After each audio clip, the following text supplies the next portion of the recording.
Okay, class. We may begin our class.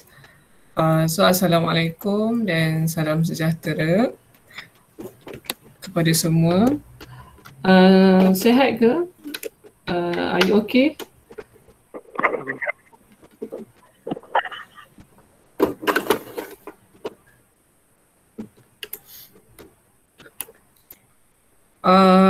Regarding for our class or your assignment or anything, did you have any question that you want to ask me? You may ask right now lah. Alright, kalau ada apa-apa yang kamu nak tanya, kamu boleh tanya sekarang. About the draft, about the presentation, about the video, about the anything lah.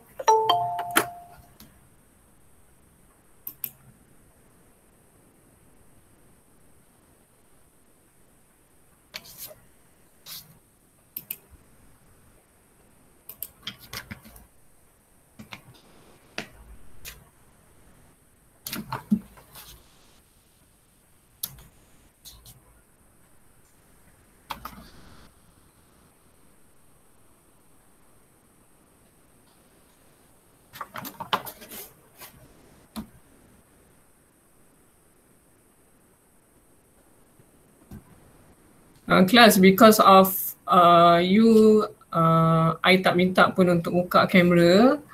You don't need to open your camera, but if I ask anything, please answer. Okay? Open your voice. Answer my question. Okay? Okay, Miss. Okay. So, don't have any question, eh? Sebab I think you all have a lot of question. That's why I suruh you tanya. Sebab there's a lot of student that PM me, so I think you have a lot of question that you want to ask me. I got, teacher. I got, Miss. What? What, Vanessa? Actually, what we need to do about the draft? Okay, for the draft, I need you to make a point only. For this week, I just need to see what you have already planned about the assignment that you want to do. Alright, for example, like rangka lah, you rangka. I mean rangka. You rangka, okay, what is the topic rangka? Okay, the first thing is topic, and then the introduction, what you want to say in the introduction, and then go to the main point. What is your main point? The first thing, and then the subtopic under the point, the first point. For example, I give to you all lah in the class before this in the WhatsApp group.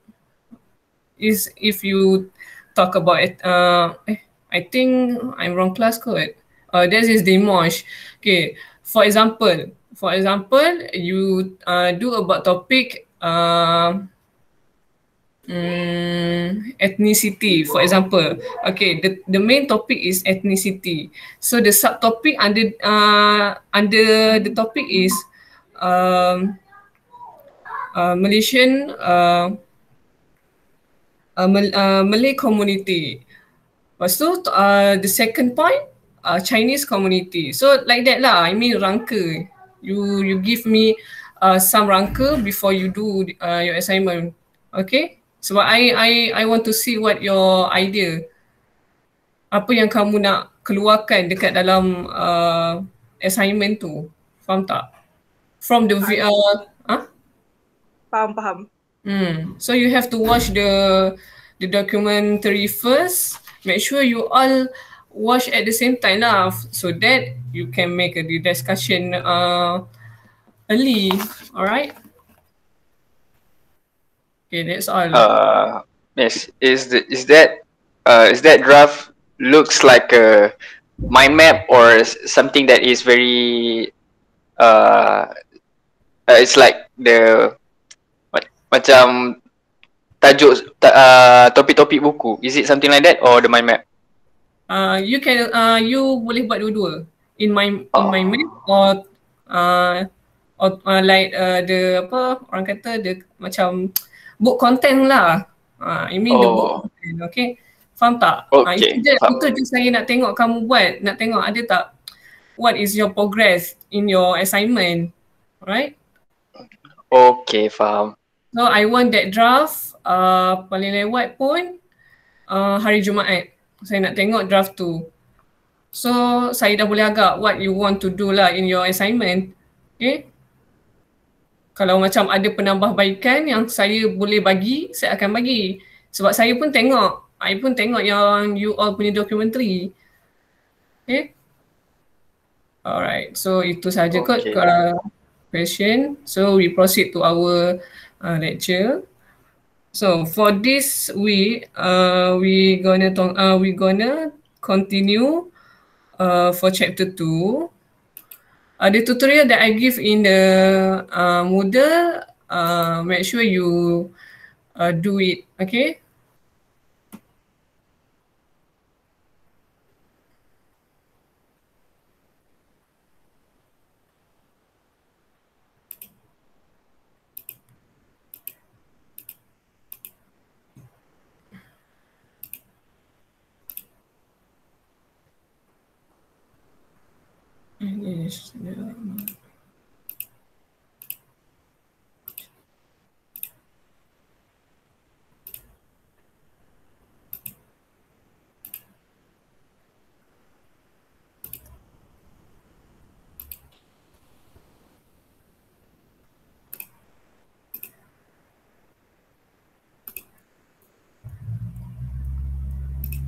Okay, class, you see my slide, right?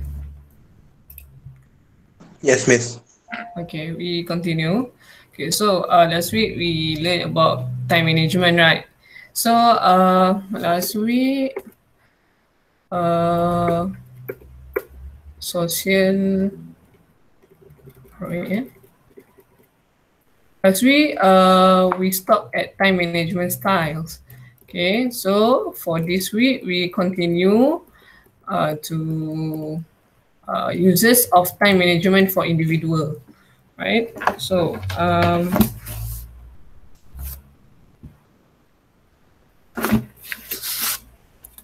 okay, so actually time management is for us is actually time management for individual is to help us overcome stress and procrastination. It means procrastination ni penundaan, maksudnya you melambat-lambatkan kerja, alright? So with time management, you can do your job or your task at tepat pada masanya lah, alright? And second, help being better organized, so that you can be more better lah in doing your task when you have time management. Third, help in being total control of the situation. So when you get some stress with your task, with the time management, you will control the situation. And lastly is help balance work and personal priorities, because before this, I already talked about when we have our time management, we already put aside which is the work thing, which is the personal thing in our daily, right? We have what we call privacy time lah, and our priorities, our personal time. Because when you work, of course lah, you have time to breakfast, time to lunch, and then office hour is starting from 8:30 until 5:30. So we after the 5:30 about work we leave it at office. When we back home, we just doing our personal thing lah, right? 1.10 uses of time management for organization. So what is the uses of time management? So the first thing is improve productivity, which is improve use of time by the personnel. Okay. Second, reduction of stress. With time management, we also can manage the crisis by reducing the incidence of crisis through better planning. Third, better performance. When you have time management, you will be the best performance lah. Alright, because even though you as a student or as a worker, performance is the thing that people will see. When you be a student, wait,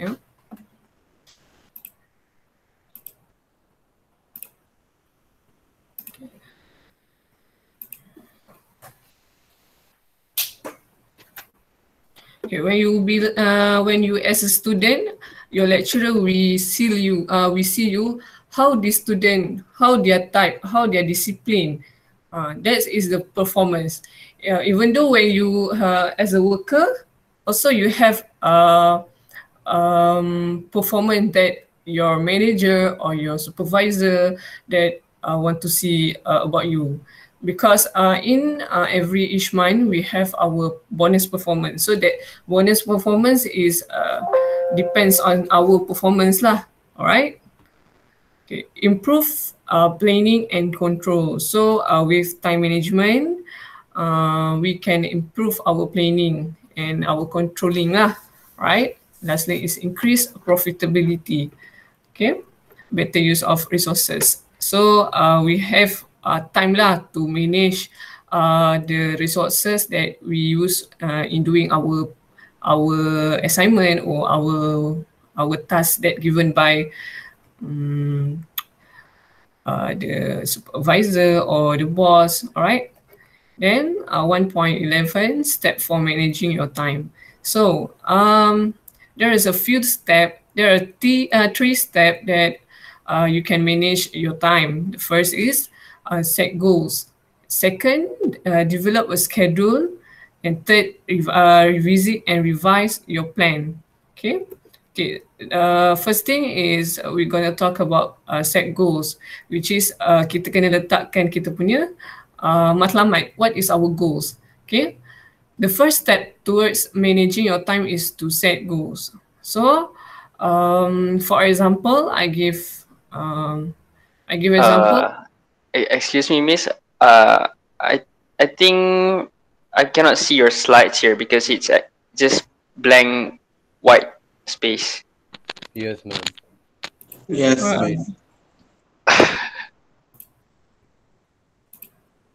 Wait,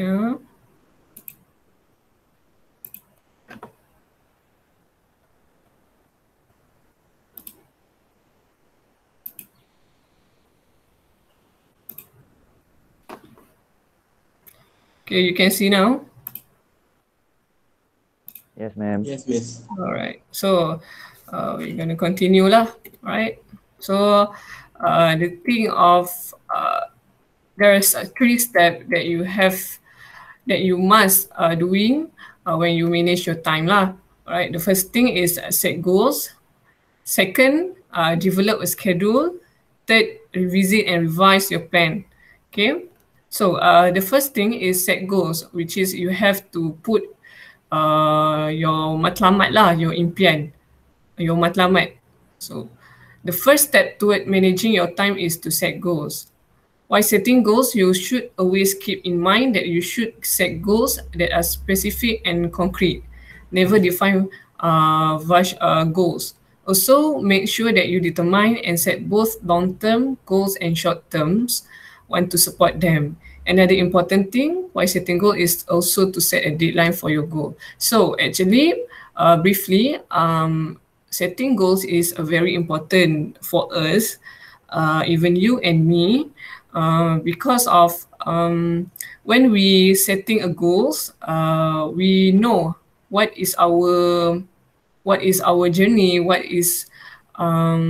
we have to do to achieve our goals, right? For example, okay, you as a student for this SEM, you have your goals, which is you want to get 3.5 and above for this semester. So what did you have to do? What is the progress which is make you forget the 3.50, 3.5 and above. Of course, you have to do some. You have to You have to do the compulsory assignment that given by lecturer. You have to make some notes. You have to make sure that you make a revision better, all right, and so on lah. Okay, even though setting goals is very important because it will help us to think. Sorry, there is a student who enter. Wait.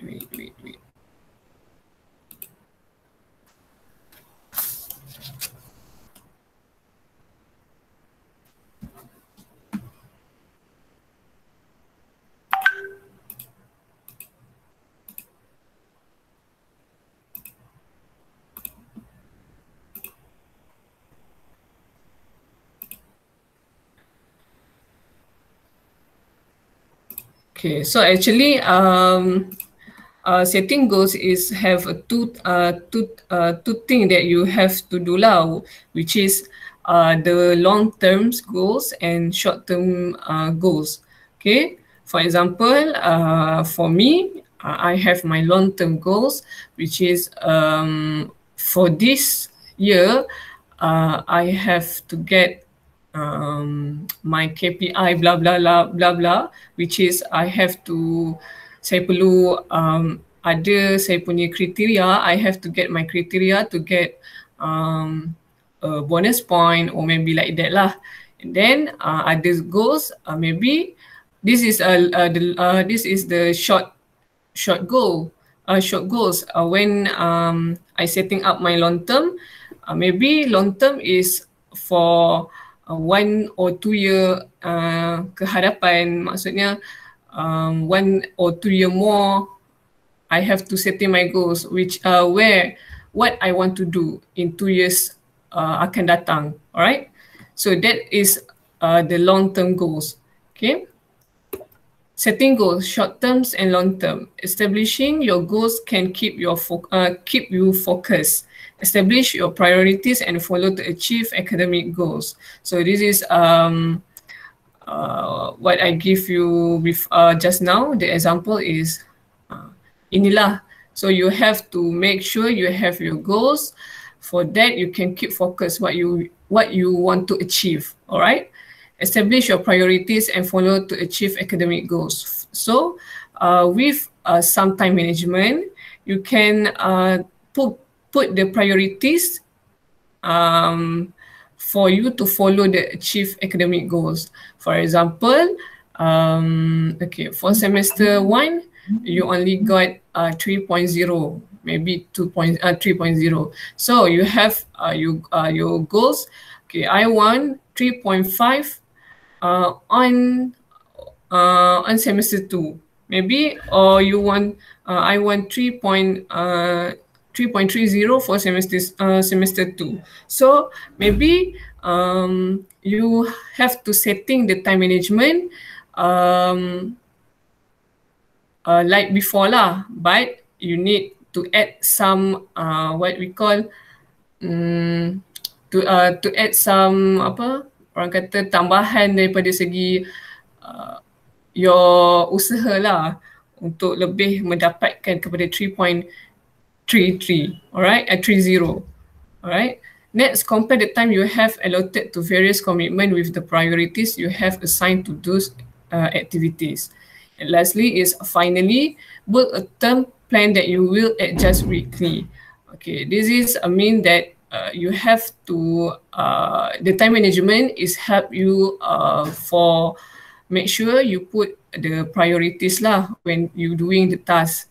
Okay, and actually time management will help you to plan what you want to do weekly, daily, all right? So short-term planning. Short-term planning is a daily or weekly schedule, includes specific details, classes, meal time, sleep time, regular appointment, travel time, and social time. So this is short-term planning lah. Alright, what you want to do in your daily, what time is your meal time, what is your sleep time, how long you want to sleep, maybe 5 hours. For a student, I think 5 or until 6 hours lah. For those who yang suka suka study malam, maybe dia akan tidur siang, take a nap in the afternoon, and then who students who prefer to sleep early, maybe they sleep early and they wake up in the early morning to study. Okay. Short-term planning is also about travel time lah. When you 1 week working or 1 week study, of course you want to get your personal time for you to enjoy yourself. So that is the short-term planning lah. Alright. Long-term planning is a monthly or yearly schedule. So this is what you want to achieve in 1 month. 1 month further. What you want to achieve in 2 year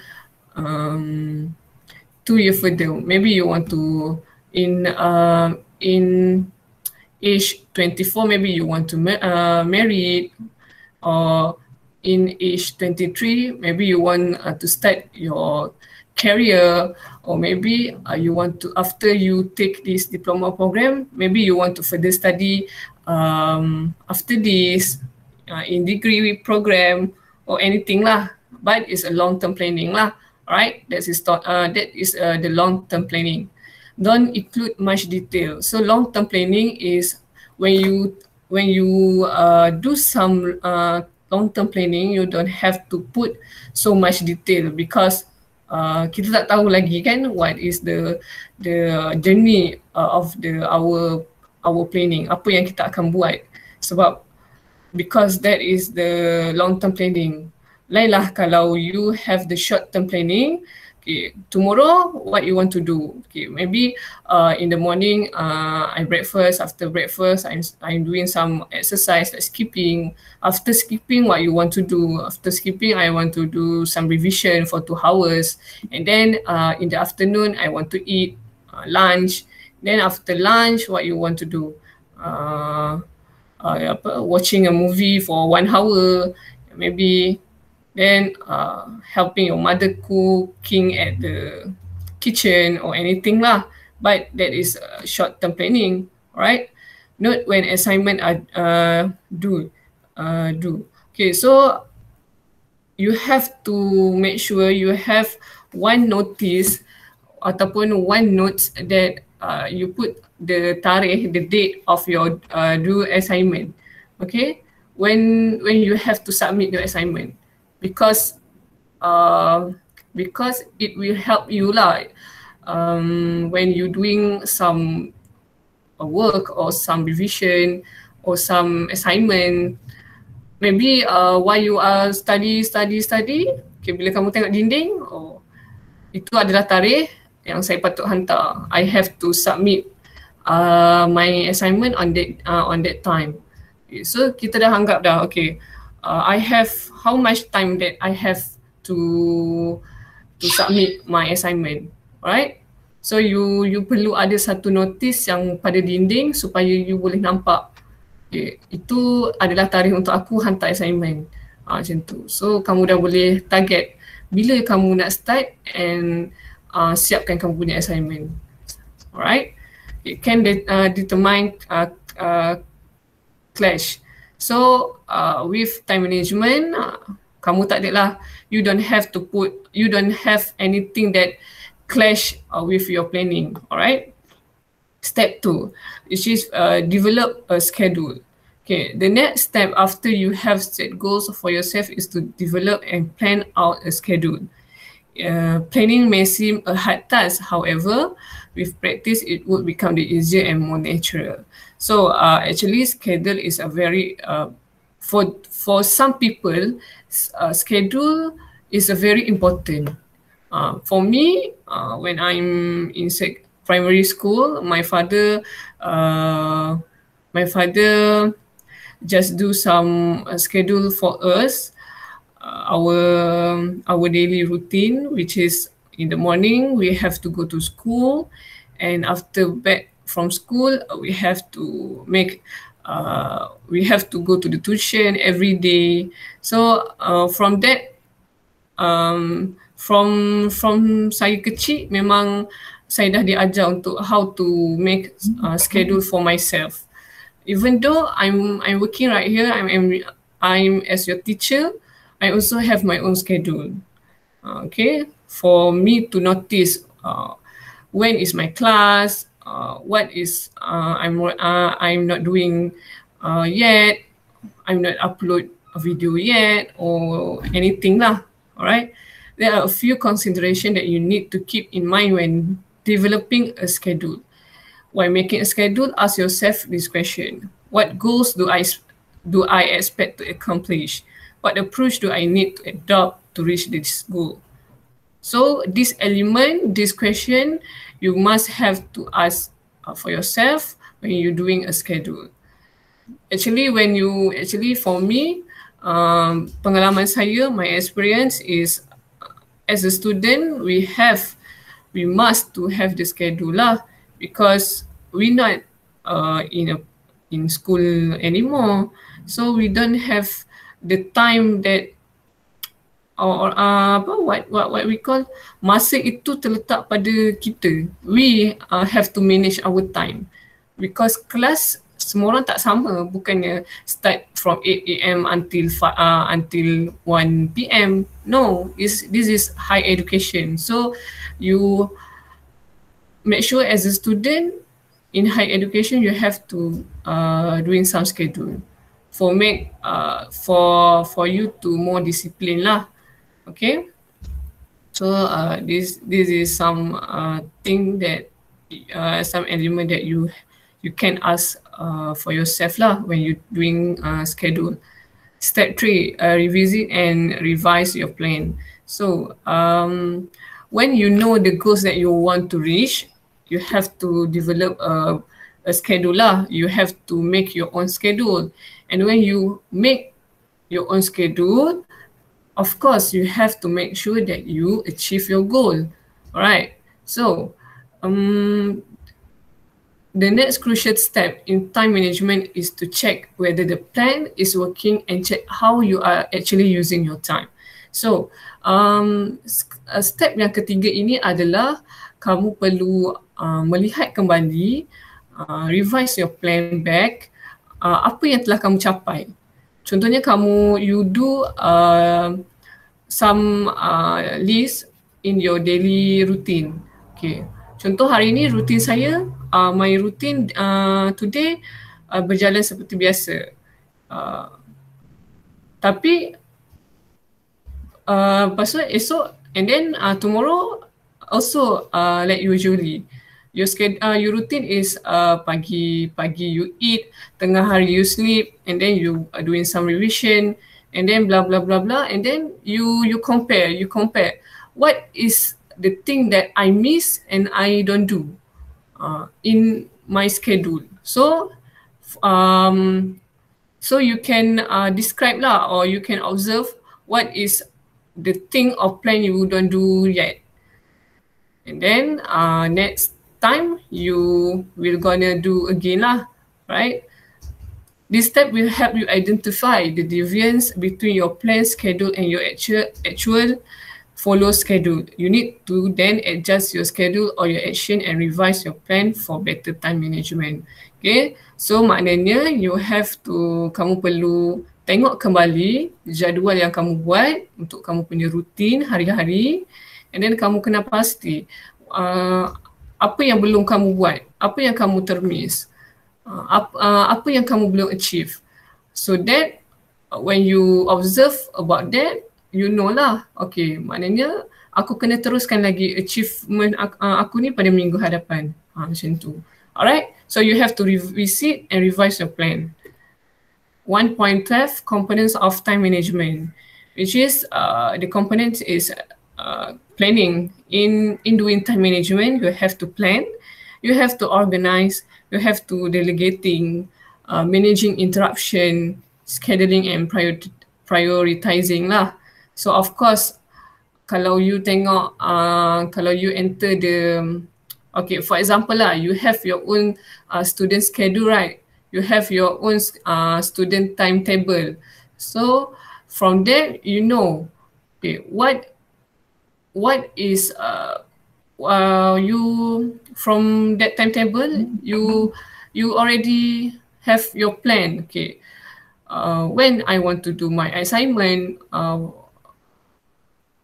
for example, the course outline that I given to you, so that is my planning.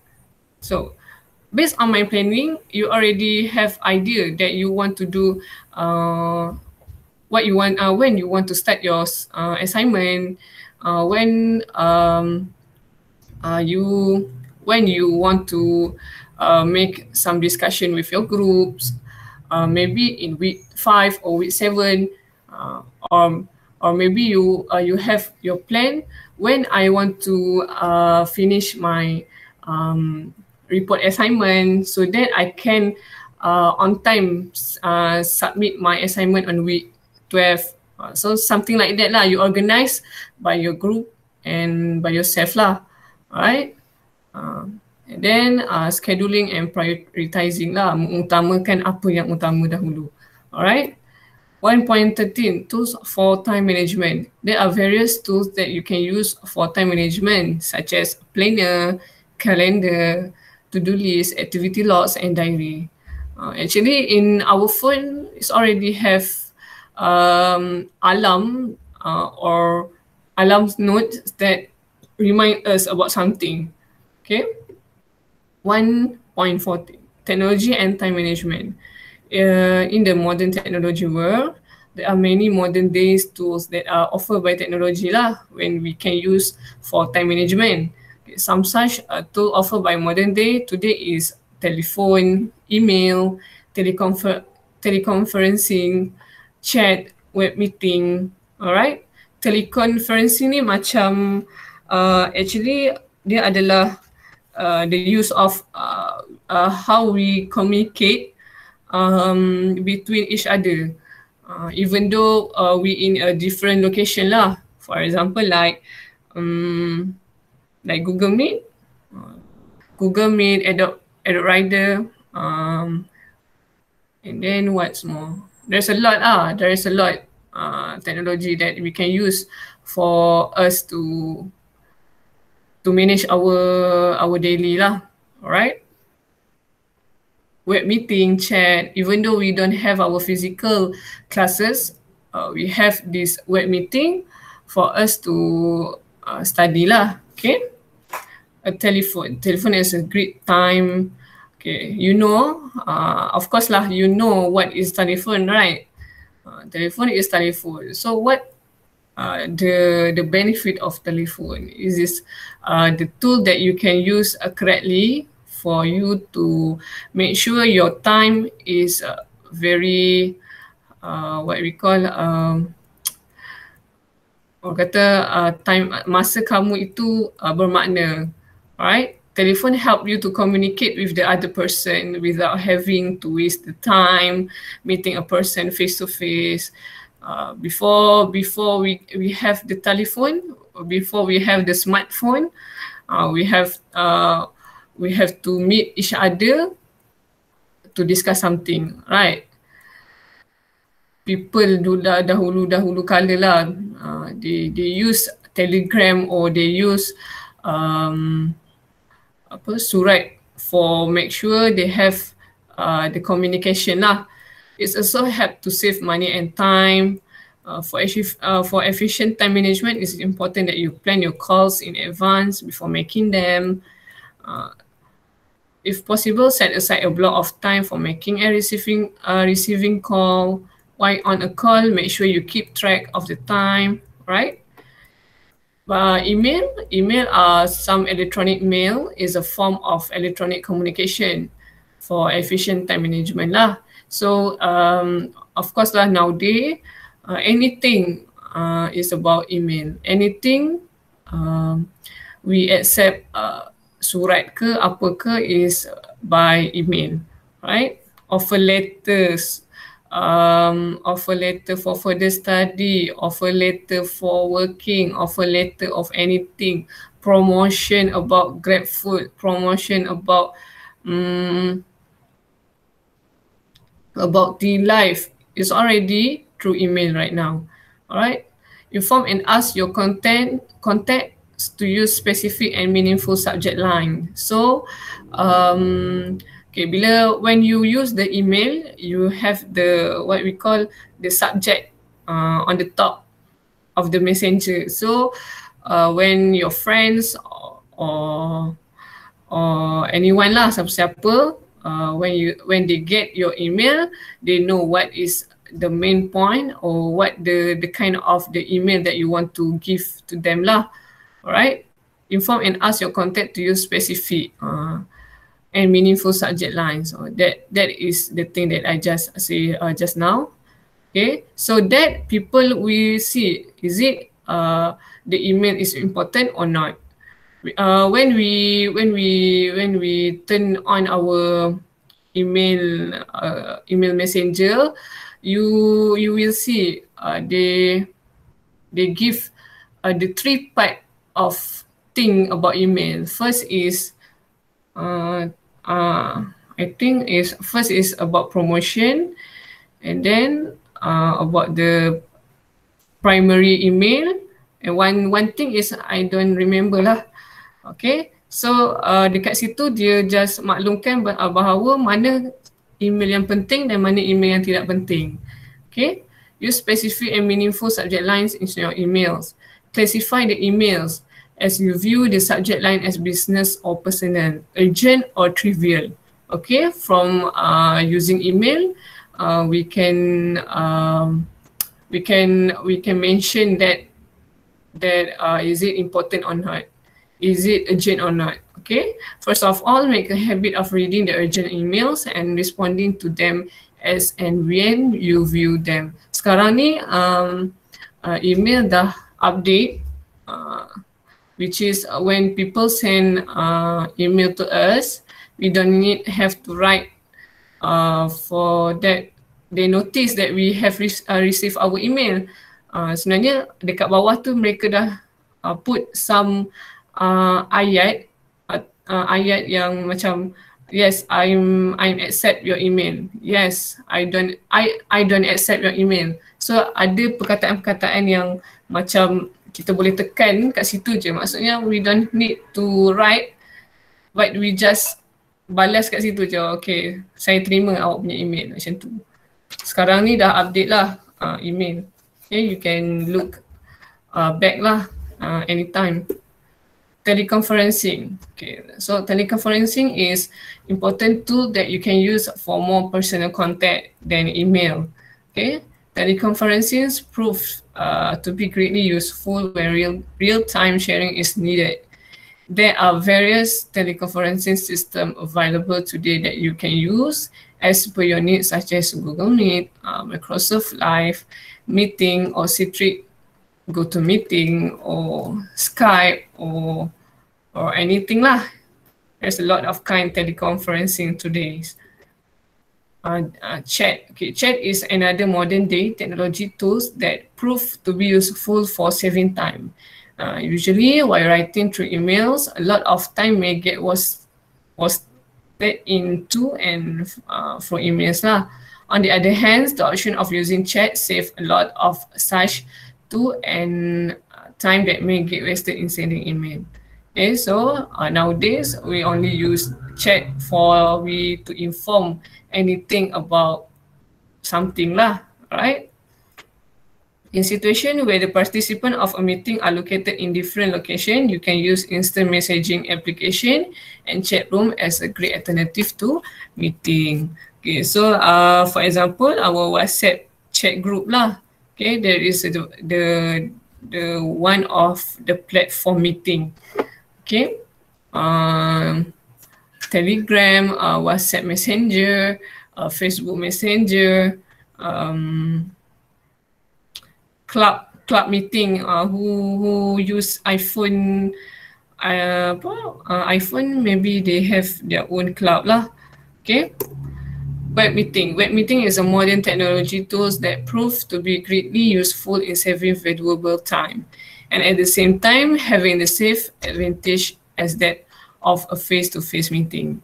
Web meeting or web conferencing is also known as webinar. So macam sekarang ni lah, we use this web meeting for us to make a class, even though we don't have to face-to-face meeting, face-to-face lah. Alright, people who nowadays during the pandemic COVID-19, worldwide is using web meeting or webinars for doing some conference among the Asia country, among the worldwide country, even though the meeting about the PBB before this also made by the webinars, right? Sebelum ni kalau kita tengok dekat, kalau who's yang rajin tengok berita, Menteri Keselamatan iaitu Sabrici, I think Menteri Kesihatan ke, our health ministry or our education ministry, they all use webinars. Even though hari tu ada parlimen, perjumpaan parlimen, perdebatan parlimen menggunakan web meeting. Okay. Web meeting is usually used for interactive conference as well as online workshop. Web meeting is a service that is basically an online conference. Okay, so I think you got what the meaning of web meeting. Email lists and online groups. Emails are used by many people for both personal as well as a professional purpose. However, another useful technology tools that use a variation of email is the email list and online groups. Okay. Email list, forum, and online group prove to be greatly useful to share communication with a meeting group that requires ongoing and interactive communication on a regular basis. Okay. So, collaboration application. Collaboration application are another modern day technology tool that help in time management. Such various kinds of celebration tools can be used to save a lot of time, which is users can use a various system like Microsoft SharePoint, right? Pelotonics, Google Docs, Basecamp for interaction, and before this, yesterday I used spreadsheet to share my students group with you lah, so that you can edit and I also can edit. Okay, macam spreadsheet yang saya bagi semalam, itu adalah salah satu collaboration application lah yang kita boleh kongsi. Okay, selain itu, besides that, Dropbox, always, siapa yang tahu Dropbox, maybe they know Dropbox is we can share folder with our group mate or our workmate. Okay, such collaboration to prove to be most useful for project meetings or situation where users need to peer review each other works. Okay. Relationship between stress and time management. Although it may not apparent to most people at first, however, there is an important relationship between stress and time management. Yes, of course. If we don't have our time management, maybe stress will attract us lah. Okay, some people they have to follow schedule. Some people they just relax je, macam tak ada schedule pun tak apa, dia dah tahu what is the what we call perjalanan, which is the journey in their life daily. Okay, apa yang dia dah tahu, dia dah nampak apa yang dia nak buat lepas ni. They don't need any schedule to see. Okay, almost everyone has at some time or the other in their life feels frustrated, pressurized, and overwhelmed by large number of tasks and commitment that they need to fulfill.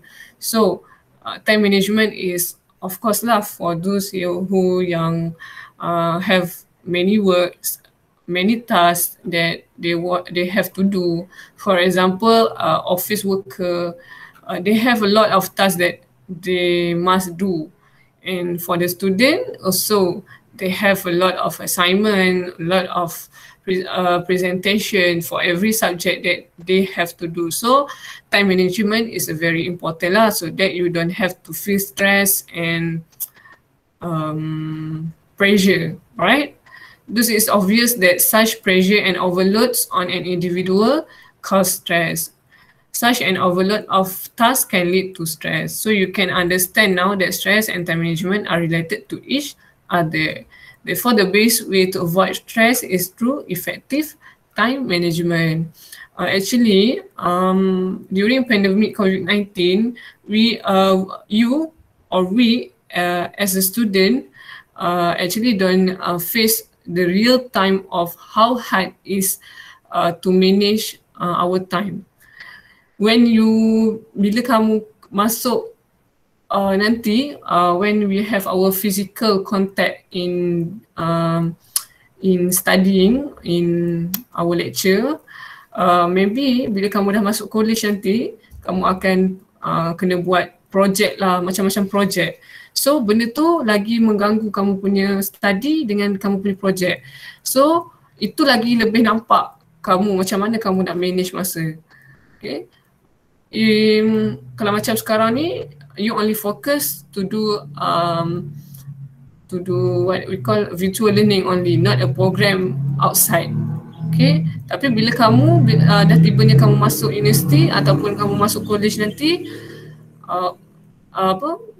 persatuan ataupun projek-projek yang kamu perlu buat, itu akan mengganggu kamu punya study. So from that you will gonna see how stressed you are.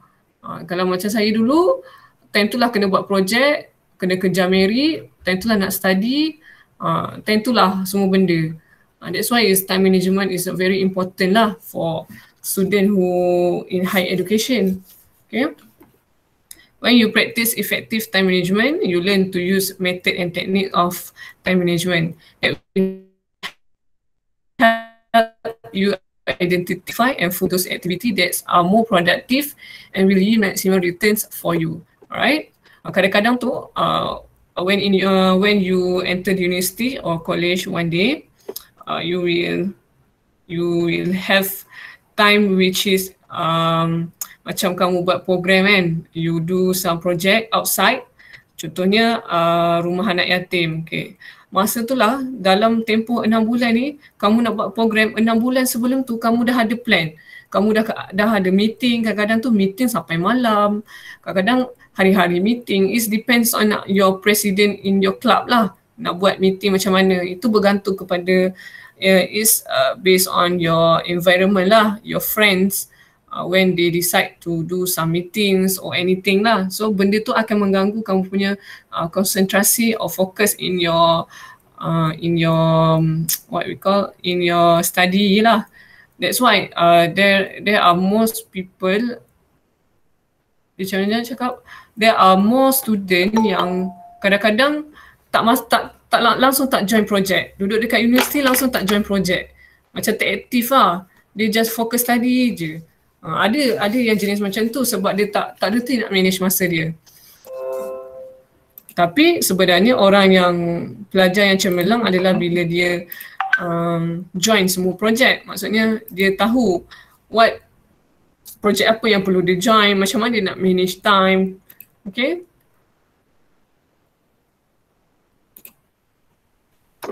Okay, you will also learn to work smart and not work hard. When you save time, you are not overloaded with the burden of completing many tasks in a short period of time. So you can carry out your tasks at a leisurely pace and in a relaxed manner. Thus, through time management, you will be overloaded with a key source of stress. Okay.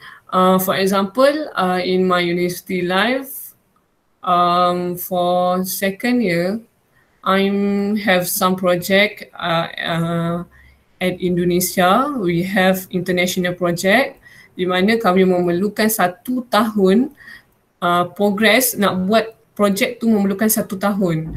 Masa tu lah kamu perlu cari fund untuk tampung kamu punya tiket, tampung kamu punya projek dekat sana. This is the humanities project actually, projek kemanusiaan dekat Indonesia masa tu, Bojonegoro. Okay, so when you enter the university, you know how the reality of time as a student. Okay, ada student yang memang tak nak join project dan fokus study, memang diorang akan fokus. Tapi diorang ni memang tak ada kawan lah, senang cerita, tak ada kawan, tak ada life lah duduk kat universiti macam tu. Okay. 1.16, understand your biological clocks. The biological clocks of your body clock decide how of your body works and the variance of energy levels for different type of people at different time of the day.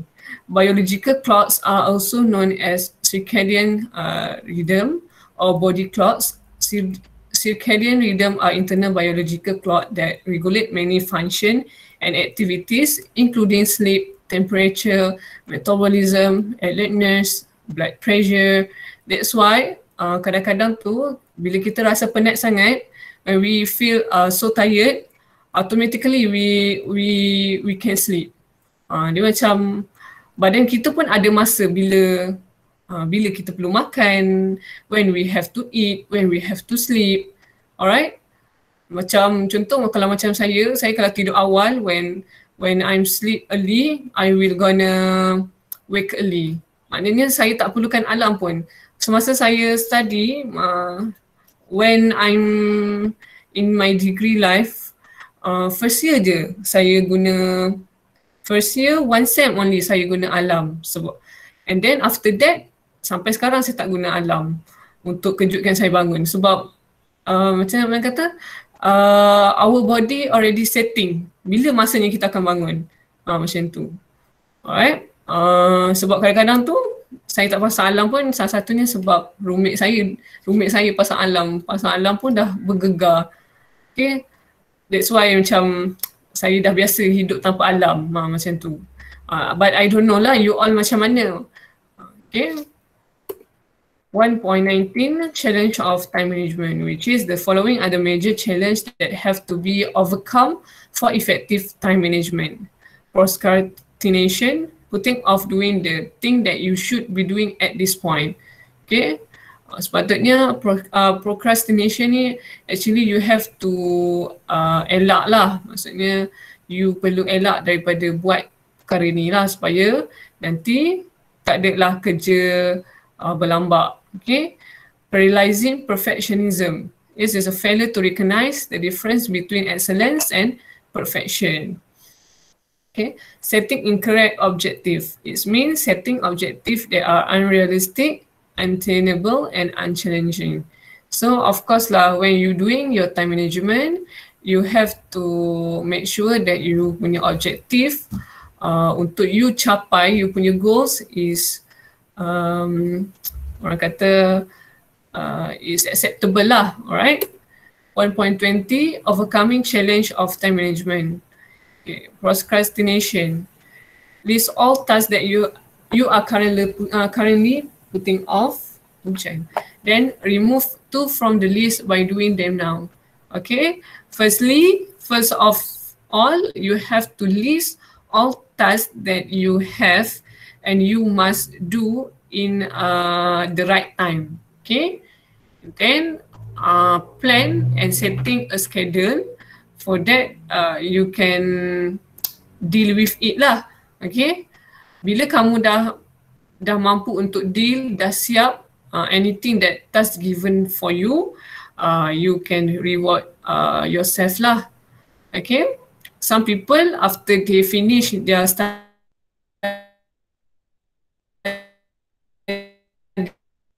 or after they reward themselves. Or for example, me when I'm studying, when we all in university had final exam, in that time, after the final exam, me and my friends go to the Seoul Garden to celebrate to reward ourselves lah because dah habis satu sem lah, macam tu. So kadang-kadang tu for now student yang ada dekat rumah who study alone, they more prefer to reward themselves lah after doing some assignment. They reward, maybe reward untuk rest ataupun rewards itu bergantung, is depend on yourself. What kind of reward that you want to do? Maybe you want to reward by yourself for watching K-drama for 2 hours maybe, sebab sebelum ni tak sempat langsung nak tengok K-drama. Ataupun maybe you reward yourself with buying some tea life, and then Foodpanda come to your house and give your tea life. So that is the kind or the type of reward that I can mention lah, alright. Paralyzing perfectionism. Differentiate between excellence and perfection. Okay, so when you are doing some tasks, you don't need to paralyze on something. You tak perlu nak perfect sangat.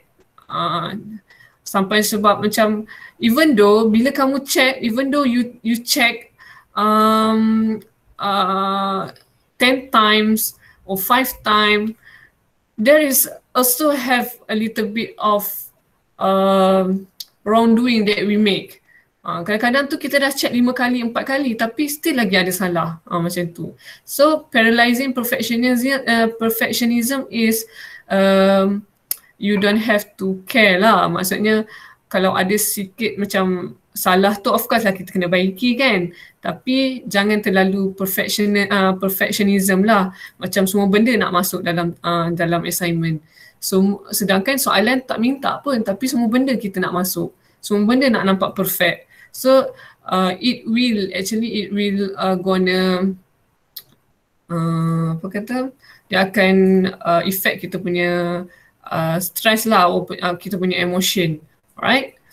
Excellent is achievable, healthy, satisfying.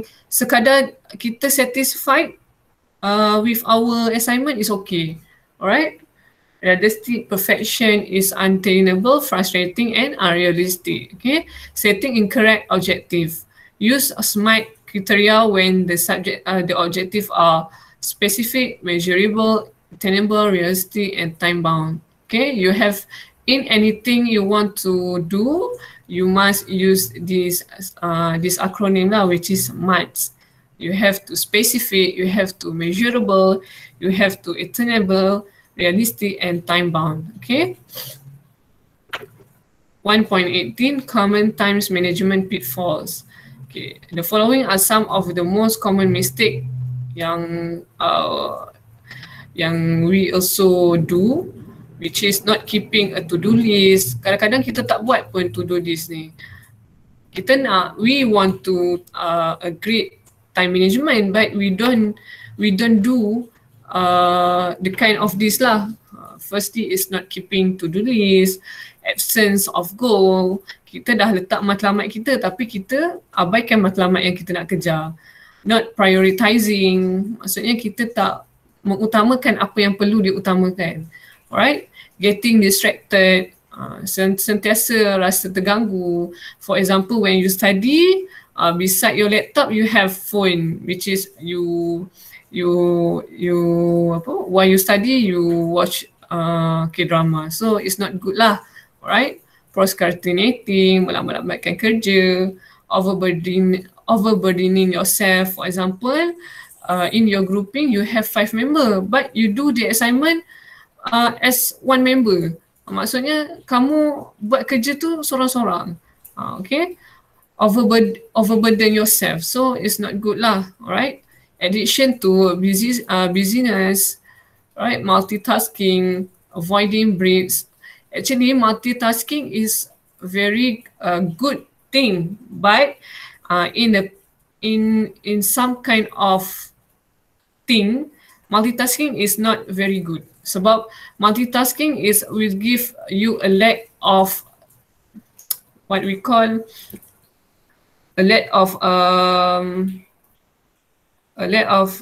orang kata kita punya kepakaran lah, kita punya kepakaran So bila kita when we are multitasking person, we don't know what is our specialist lah.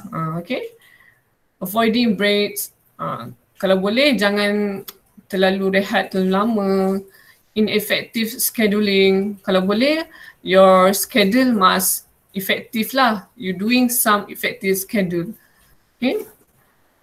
1.19 tips for effective time management, which is you have to keep to-do list, plan and organize, prioritize and put first thing first, estimate time for tasks, set clear objective and deadlines, get clear instruction and be focused, avoid interruption and idle chit-chat. And lastly is always keep additional time lah, right? Okay, that is that is for chapter 2. We already finished our chapter 2. So we proceed to chapter 3.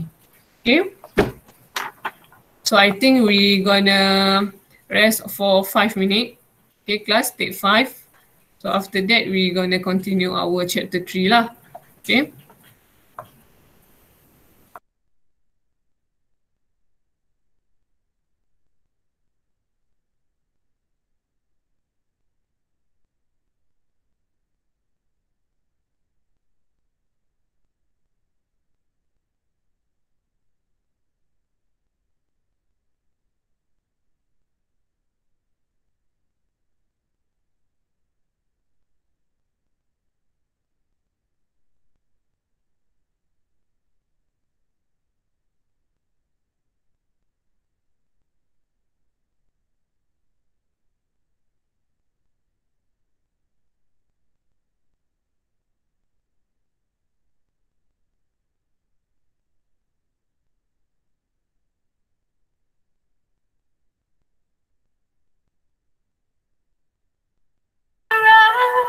Some fairy tale bliss, just something I can turn to, somebody I can kiss. I want something just like this.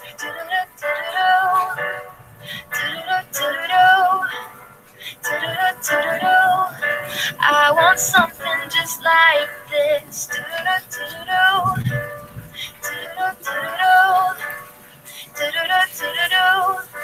I want something just like this. Been reading books of old, the legends and the myths, the testaments they told, the moon and its eclipse, and Superman unrolls a suit before he lives. But I'm not the kind of person that it fits. She said, where'd you wanna go? How much you wanna risk? I'm not looking for somebody with some superhuman gifts, some superhero, some fairy tale bliss, just something I can turn to, somebody I can miss. I want something just like this.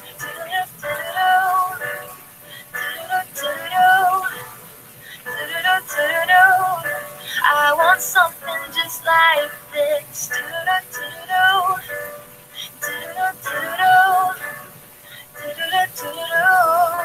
I want something just like this.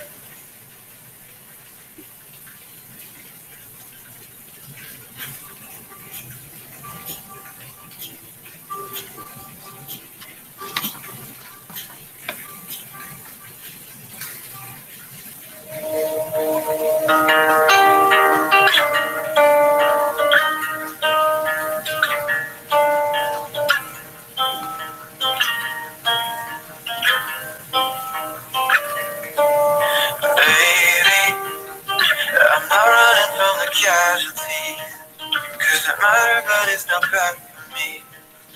Cause we're living in a masterpiece, yeah. Lately, when life is moving way too fast for me, but I've been taking up a mask to see that we're living in a masterpiece, yeah. We built houses, some of all the hills and mountains. I'm not scared to fall for me. When I held your hand in mine, dreams from rolling. We had all that we can leave to be happy. If we get to this limit, we let you say us. We have all that we can leave to be happy. We can leave to be happy.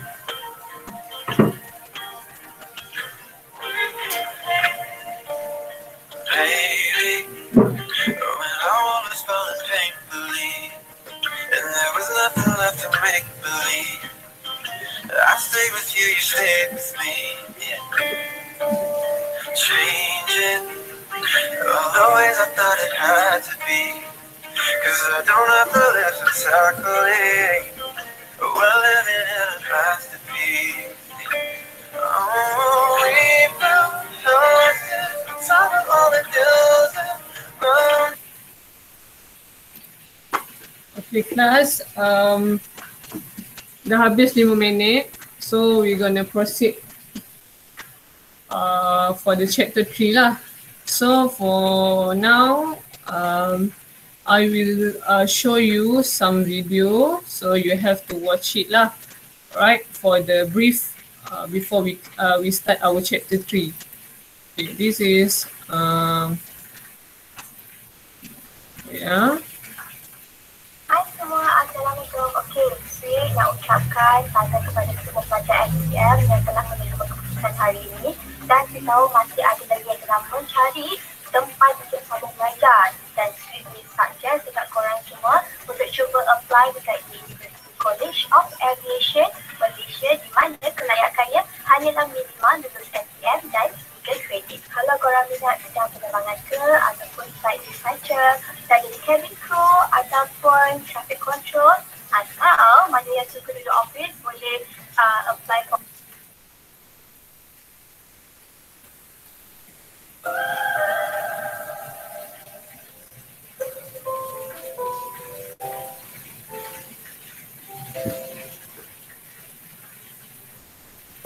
Kelas nampak tak video?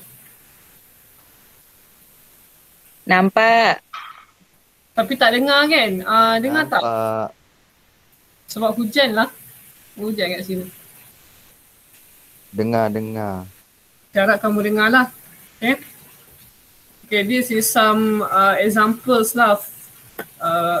Some video example for you how to make a note. Alright? Because our chapter 3 is about taking note-taking skill. Okay? So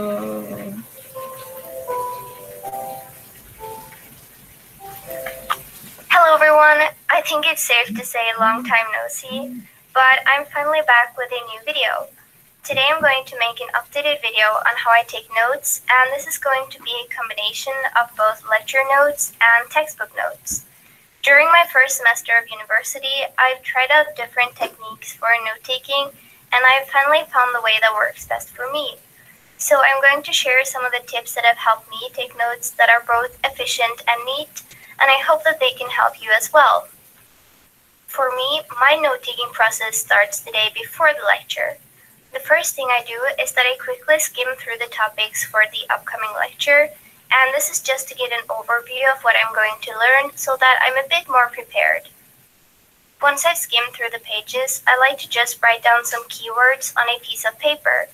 This is going to be my checklist for later to make sure I've included all of the central topics and concepts in my notes once they're finished.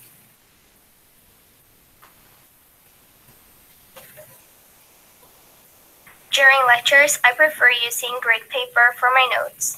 I feel like the grid is a big support when it comes to making my notes neat and organized, and it also makes the spacing between the lines more narrow, which is useful for those of us with small handwriting. I also prefer loose leaf paper over notebooks, just because I don't have to deal with the spiral getting in the way, and also because I put my notes in a binder when they're finished. When it comes to stationery, lately I've been mostly using erasable pens. That way I don't have to cross over or use whiteout on any mistakes, and I can also just change my notes as much as I like. The pens I use the most are the Pilot Friction 0.5mm pens for writing, then the thicker Pilot Friction pens for coloring, and the Uniball Signo erasable pens for some extra colors. You should keep in mind that these pens may be erased by friction, heat, and other things, but if you are a bit careful, you shouldn't have too much trouble with them. If there isn't already a margin on the paper I use, I'll quickly make one before I start writing, just to get some extra space that I will use later. A good tip for keeping your notes neat and organized is to have a certain system for organizing what you write that you stick to. For example, I start a new paragraph for each concept, then I use bullet points to add extra information related to that concept, and I use arrows to include short examples related to the current topic. I also write any calculation examples in a box towards the middle of the page, which lets me find them easily if I go through my notes at a later point looking for a particular calculation. I also use these kind of cloud boxes to include any additional important information that doesn't necessarily fit into one of the paragraphs. My point isn't that you should try to copy this particular note-taking system, but that you find one that works for you. Having a system helps you in keeping your notes organized, and you also spend less time figuring out the layout of your notes. Another thing that I've been doing for a while is using a colored pen to write down important terms. When I skim through my notes later while revising them, I can easily see the most important terms, and I also feel like the process of changing pens and taking a bit of extra time to write down these terms helps me in remembering them. Another tip to save time while taking notes is to use abbreviations as much as you can. Just make sure that you remember what the abbreviations mean so that you don't get confused while looking through your notes later. A final thing that I've found to be very useful during lectures is to make space for diagrams that the professor goes through, but waiting to draw them until after the lecture. As you may know, diagrams is one of the things that I learned the most from, and therefore a central part of my notes. And I've found that by drawing them when the lecture is over, it lets me make them more detailed so I can learn more from them, while I also get to revise the topic while drawing the diagrams. I usually return to my lecture notes either later the same day or the day after the lecture. I start by quickly reading through them so that I remember the topic well before I continue working on them. The first thing I'll do is to draw the diagrams we went through during the lecture. Drawing them at home means that I can spend more time making them detailed and understandable, and I also know that I'm only spending time on diagrams that are directly relevant to the topics we've actually learned about. If I find that there are other diagrams from the textbook that are relevant, I will of course draw them as well, but most of the time I've just used the ones that my professors have used. Then I will return to the checklist I made in the beginning and see if we've covered all the central topics. If we're missing anything, I'll add it to my notes, and I also use the margin to add any additional important information, more examples, or any details that I feel is important to include. After this, I will read through my notes once again, and I sometimes use a highlighter for this step to highlight what I feel are the most important points in my notes. The last thing I'll do is that I will write a brief summary at the bottom of the page where I focus on the main ideas and also the concepts I found to be the most difficult ones. And then I can use the summary when I want to quickly revise my notes before a test or an exam. Finally, a completely optional last step is to take a couple of minutes to make your notes look neater if you feel like it. I usually don't do this myself, but if my notes look especially messy, or if I just want to do something creative during a study break, I might change the title, make the subheadings a bit fancier, or just anything that makes my notes more appealing to study later. This is of course not necessary though, and if you don't feel like doing it, you definitely should not feel like you have to. So that is it for how I take notes, and I hope this could help you in figuring out your own note-taking process. Remember that everyone has different techniques that work for them, and if you have any tips for note-taking that you find useful, then do feel free to share them with everyone in the comments. Thank you so much for watching, and I will see you soon with another video.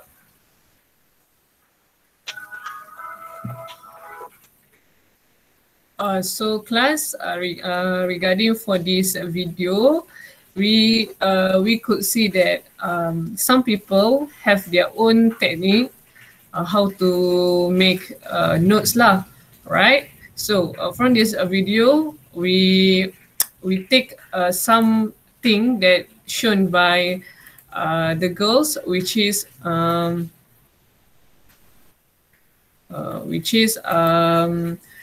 we're gonna through what the kind of point or thing that they incite that she put in the notes lah, right? For making notes, first thing is the topic. When we see the girls writing, firstly she write about topic, and then subtopic, and then the formula about the regarding to the subject lah, and then she put some examples, and then if she doing some research and she finds something new, they put as additional information beside the notes. I think you nampak kot sebelah dia tu dia asingkan the examples, lepas tu additional information. So from that we know that she make a very specific notes lah for she to one day when she want to face the examination, she will do some revision with the notes that she write lah, right? Okay. There is a point that we can take lah from this video. But actually lah, of course lah, every student, every person have their own skill, their own technique and skill lah how to write notes, right? Because when we studying, we have to do some notes. For me, sebab kita tak boleh nak macam, kita bukannya robot yang boleh scan sekaligus macam tu, ingat at that time. That's why we have to do some notes for us to make sure that what is the most important thing yang kita perlu ambil, alright? So then we proceed to second video, which is medical school is hard. Osmosis makes it easy to stay on track with exclusive video. Hi, I'm Thomas. Hello and welcome to Teachings and Education. I am your narrator, Frank Avella. In this video, we will explore several note-taking.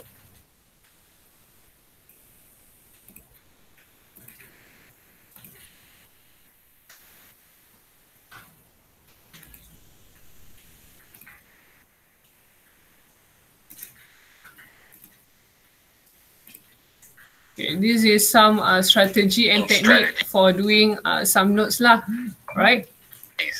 Strategies will be divided into linear type note-taking and non-linear type note-taking. Right now, we'll begin with the question of why should students take notes? One of the most important purposes of taking notes is to save and record information so that it can be reviewed and studied at a later time. Notes should explain information through summarizing what was described during the lecture or readings. Research indicates that note-taking in the classroom leads to increased student learning and academic success. Note-taking increases memory. This is due to the fact that information taken in this manner is dual encoded, both visually and auditory. Taking notes are an important factor towards success in college. Students should learn note-taking as early as they can. Several methods of note-taking help to organize information, thus making the information easier to comprehend. On to the next section, useful tips for note-taking. First off, use new pages for new lessons. It helps with organization, and it makes it easier when looking back to find notes. When taking notes, you're going to want to leave some space. This is so you can add questions and side notes to be reviewed later on. Abbreviations are used by good note takers. They do this to save time. CRESP can stand for cellular respiration. Another tip is to add dates to your notebooks. This helps when you have to identify what days you have missed in class. Lastly, you can write on the side of the notebook. Maybe as a note taker, you want to go back and expand on something previously written.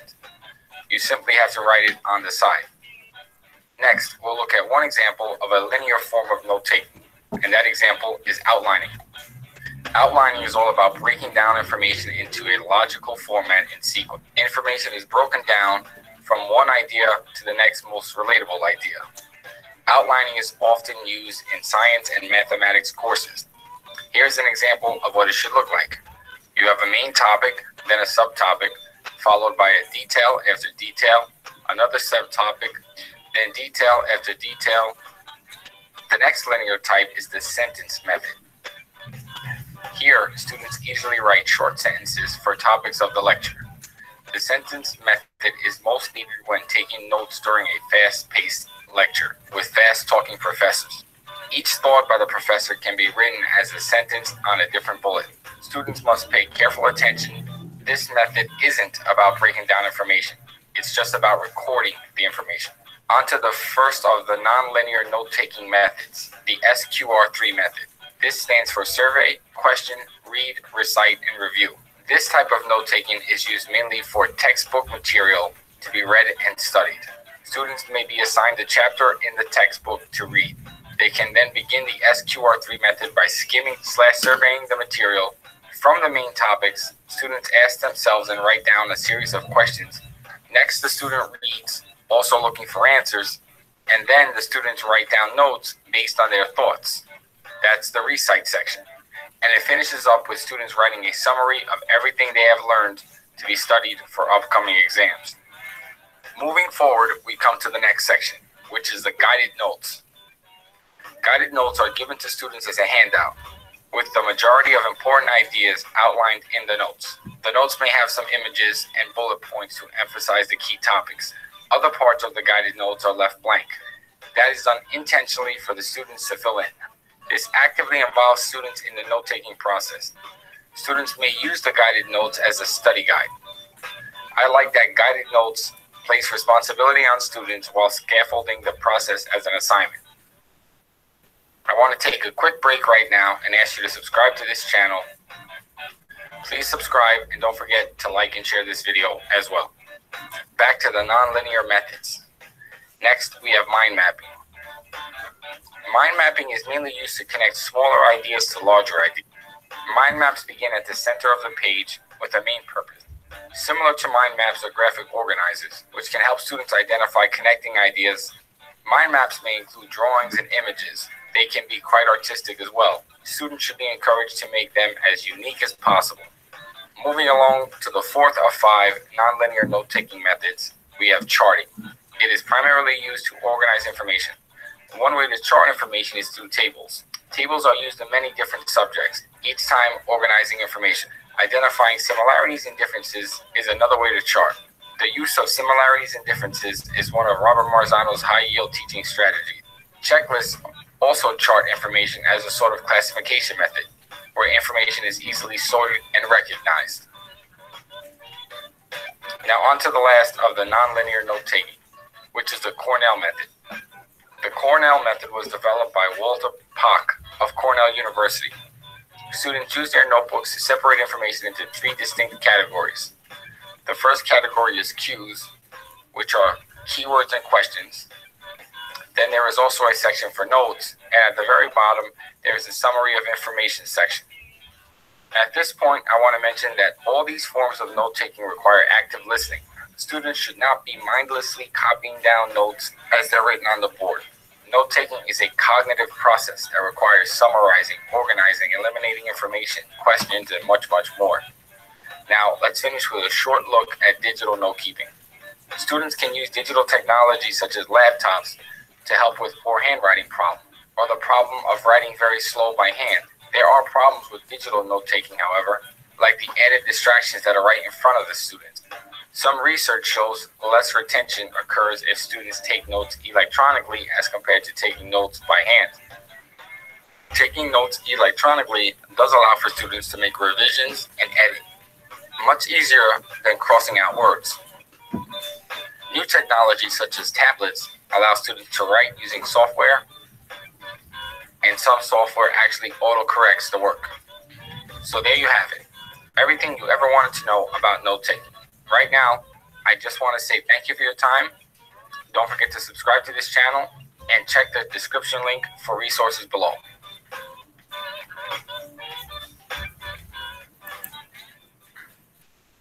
Okay, so class, for this video, you shown that about the type of note taking, right? There is a two type, which is in a linear formation and non-linear. All right. Of course, why we take some note taking is because that is our for what we call to us as a memory storage lah. Note is as our memory storage, because in our brain we can put a lot of things in our memory brain, so that we must have to make a note for us to remember or make some revision one day. All right, so we continue. There is a two video that actually give a briefing as a briefing about our topic today, which is a note taking skill. Okay. Did you see my slide? Kamu semua nampak slide saya kan? Nampak, Miss. Okay. So chapter 3, which is note taking skill. Okay. Note taking skill. What the outcomes that you need to have after about this topic, which is first, note taking strategy, which is can improve your notes, technology in the class, matching note-taking method to teaching style, and managing a fast-speaking professor. Okay, so first of all is the outcome is from this topic is you may improve your notes. Firstly, second, using the technology in the classroom, matching note-taking method with the teaching style.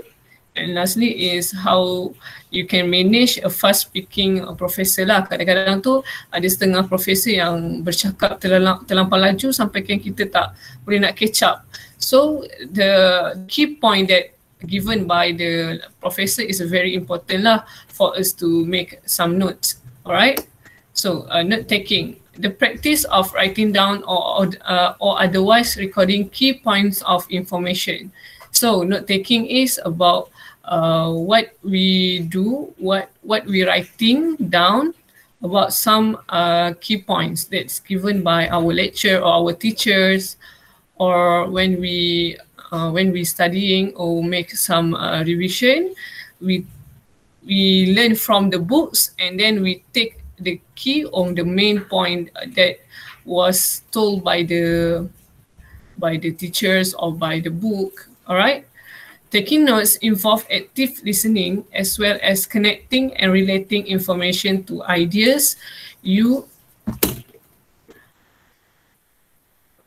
already know. This also involves seeking answer to questions that arise from the material. Kadang-kadang tu kita mengambil nota ni adalah untuk kita aware dengan something yang kita dah study. So that bila kita rasa macam we want to repeat again or we want to make some revision again, we only just have to refer our notes. Kadang-kadang tu some student they prefer to read textbook, but when during preparation for final examination, we don't have time to read the whole book. So note taking is very important lah when you when you are studying, when you are doing your revision. So note taking is very important lah. Okay. For that, you can have some material for during your preparation for the exam. Note taking, okay. Taking notes doesn't simply means scribbling down or marking up the thing that strike your fancy. It means using a proven system and then effectively recording information before tying everything together. Okay, taking notes ni bukannya something yang you simply describe ataupun you catat apa-apa yang pada you benda tu menarik. No, note taking it is actually the system which is you record ataupun you write down something is the important information. Okay, that is a note taking. Taking notes can help you to improve your understanding by making you convert difficult ideas into your own words. Prepare for writing fuller, better connected arguments in your essay. Be more focused and time efficient in your exam revision period. Assess your own progress as you study. Okay, that's why lah, when you studying, you have to get ready for your what we call your pen and piece of paper for you to jot down something important lah, right? Because sometimes when we doing some reading or research, taking notes is very important, right?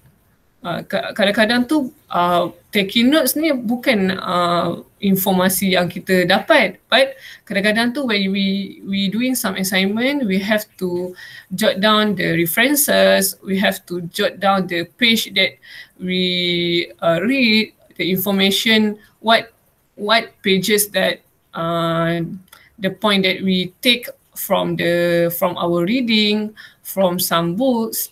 So taking notes is not only you find the key points or you find the new information. Okay, be more focused, time efficient in your exam revision period. So taking notes, this note is will usable lah for you during exam.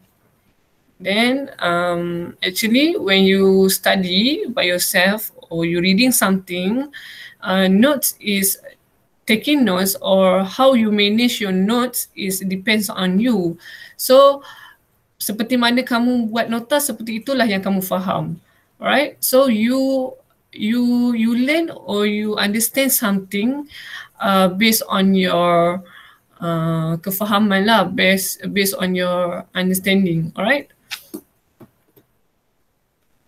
Okay.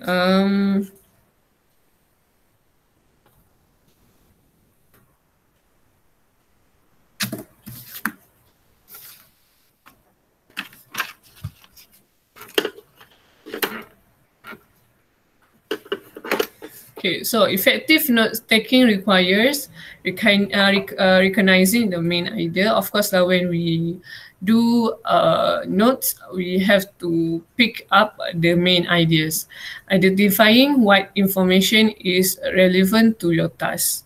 Okay, you have to identify lah, and you have to observe what is the information that relevant to your task. Okay, for example, simple example that I give about your assignment. Okay, one of your friends about the street food of Asia. Okay, for example, okay, what the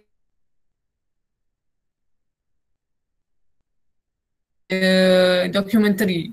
Okay, actually I already watched the documentary, which is the Street of Asia, the street food. So the documentary is about street food in Asia. So how many country or how many Asia country are in the documentary? So for example, Philippines, Singapore, Malaysia, Indonesia. So that is the one of what we call the points that in the documentary lah. And then the other example is the other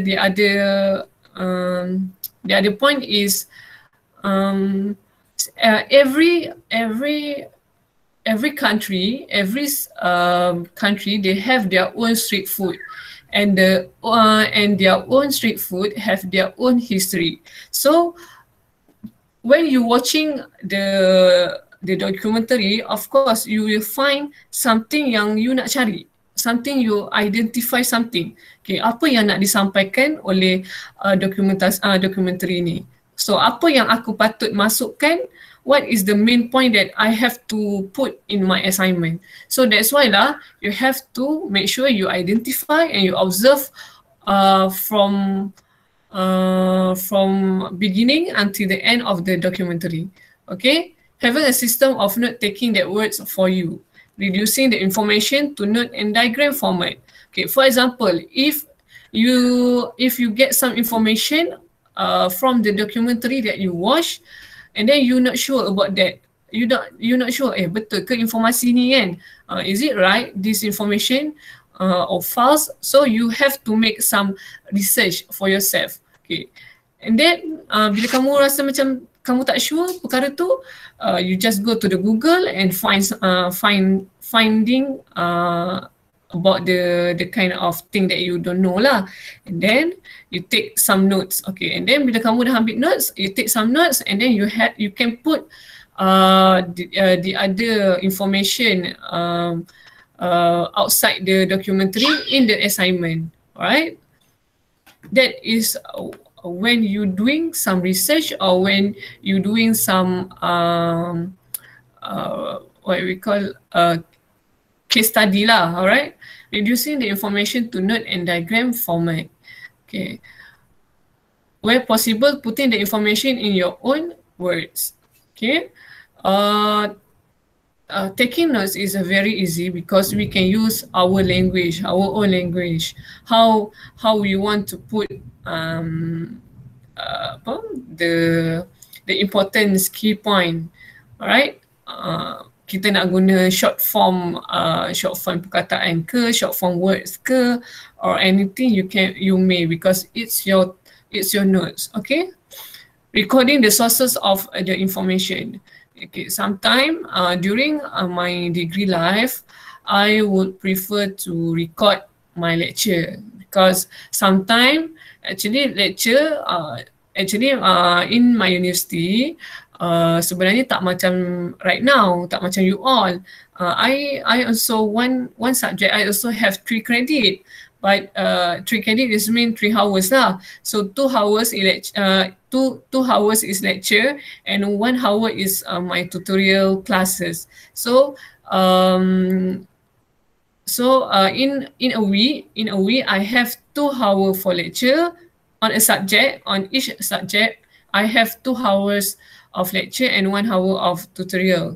Jadi but kami taklah 3 jam straight sekaligus sebab nanti penatlah student kan. So my lecture buat macam 2 jam lecture, 1 jam ni kelas tutorial di mana we have to present our research about some topic lah. So that is how my lecturer doing to us. Okay, but for this college, they actually I want to do like that, but we don't have time. Okay, so sebab 3 jam terlalu lama untuk lecture, so bagi saya akan fullkan 2 hours for my lecture and 1 hour is for your tutorial lah. So tutorial is given at the Moodle lah, so make sure you have to do that. Alright, you have to do the tutorial. Identify, okay, we proceed. Identify what information is relevant to your task, having a system of note taking that works for you. Okay, sometimes we have to make some note with a diagram or with some pictures, with some colors. Okay, And then why I use some recording in my lecture hall is because sometimes we distract, faham tak? Sometimes we feel sleepy and then not focus for our teacher lah. And then that's why saya record and then balik tu I will make some revision again lah. Saya akan dengar balik record tu and then baru buat notes apa yang disampaikan oleh my professor lah. Okay, reading and note taking strategy. Okay, first is be selective and systematic. Think about your purpose for reading.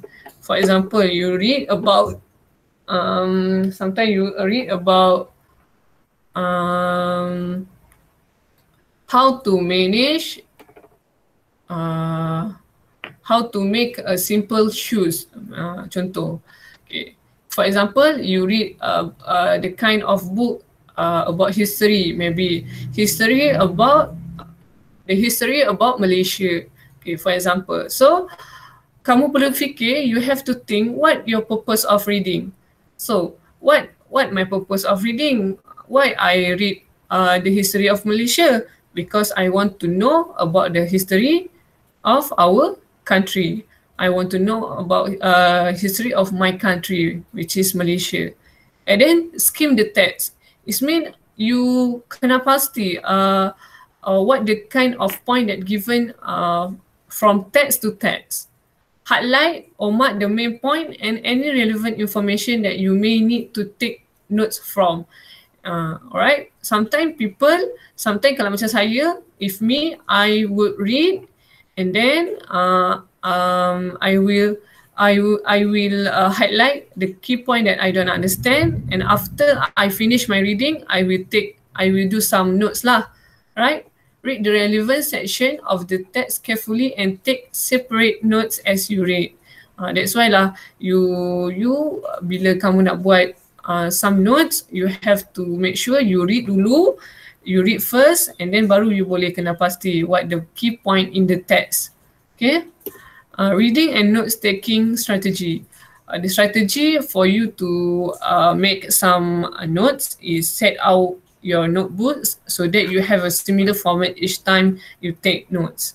Okay, sometimes macam yang kita tengok video tadi, like our first video, she show how she taking notes. The formats of how she taking the notes is like that. So, of course, for us, we must have the format how we taking notes. For example, first of all, we have to put the date, the topic, the subtopic, the additional information, and then if you would prefer to draw something, you can draw. Or you want to make some short term, you can make, all right?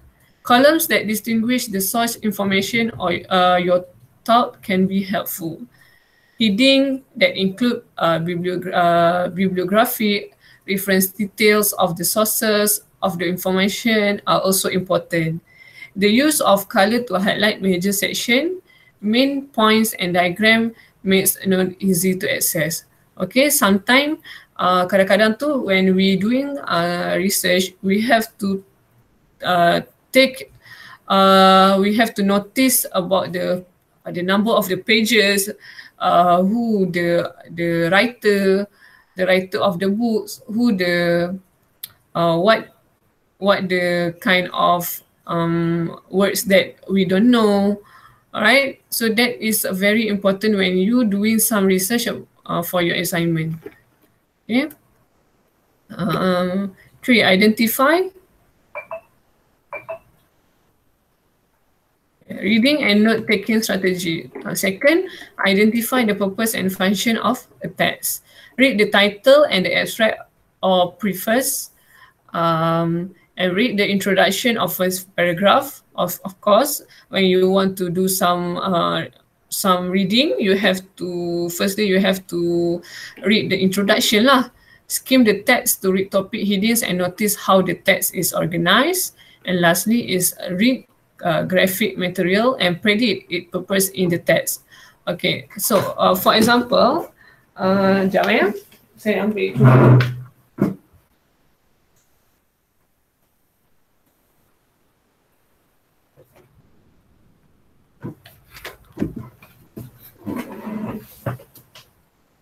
Okay, for example,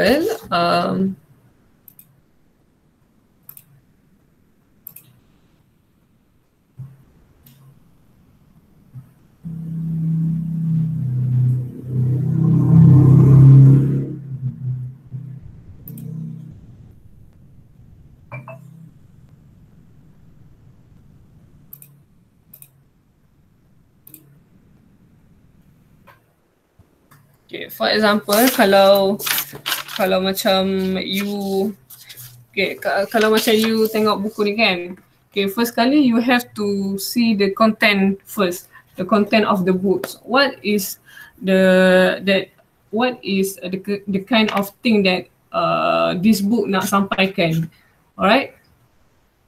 Then when you see the book of content, you go to the introduction. So the introduction first, alright. The acknowledgement, kalau ada acknowledgement, which is penghargaan, you have to see, okay, siapa penulis dia, okay, and then barulah you further to the topic 1. Okay, topic 1, what is this topic is talking about? So from the text to text, you know what the point of thing lah yang disampaikan oleh buku ni, right? And then if some books have the diagrams ataupun ada macam ni, maknanya dalam buku ni ditunjukkan some diagram which is dia menggambarkan macam, okay, picture 2.40. This is about what? So dia akan bagi penerangan dekat atas ni. Okay, that is the thing that you have to know lah, that you have to identify first and observe. Okay, diagram ni nak menggambarkan apa? Dia nak cerita pasal apa? Okay, and then okay, that's a few of example. I hope that you understand lah what the thing that I want to explain to you. So we proceed. We proceed our slide.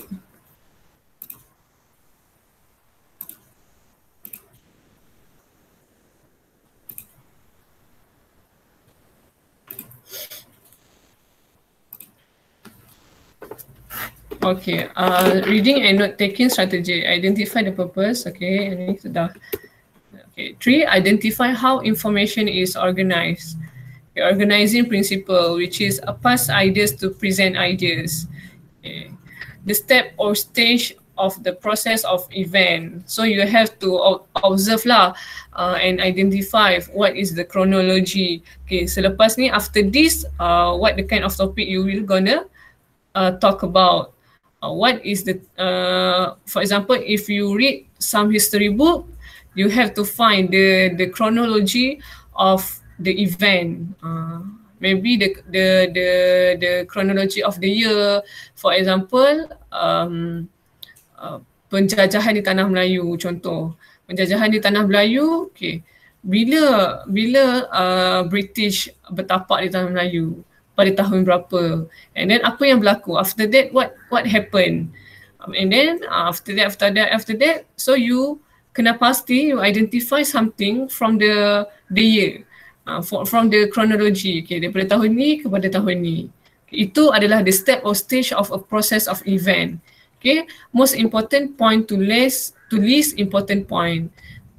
You have to find the most important point that that given lah when you doing some reading or some research. Well-known ideas to least known ideas. Lastly is simple ideas to complex ideas.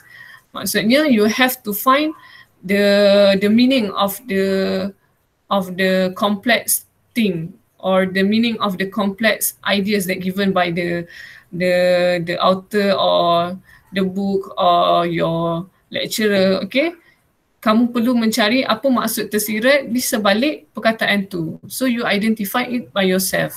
Okay. Third, identify how information is organized. Organizing principle. Okay, ni which is seems like that, which is a general idea to specific idea. Okay. It means daripada pengetahuan tentang general, tentang umum kepada idea yang lebih spesifik. Alright? The largest part to the smaller parts of something. Mula-mula tu dia cerita pasal Malaysia. First, they talk about Malaysia, and then after that, lepas muka surat lain tu, after another page, they talk about Kelantan, Terengganu. Bila dah sampai Terengganu, they talk about Kemaman, Dungun, ataupun kalau macam dekat Johor, firstly, they talk about the history of Malaysia, and then after that, the history about Johor, and then about the history about Bandar Johor Bahru, contoh something like that lah, from the largest part to the smallest part. Okay, problems and solution. So you have to identify and observe what is the problems and the solution that you have to find from your reading, from your research.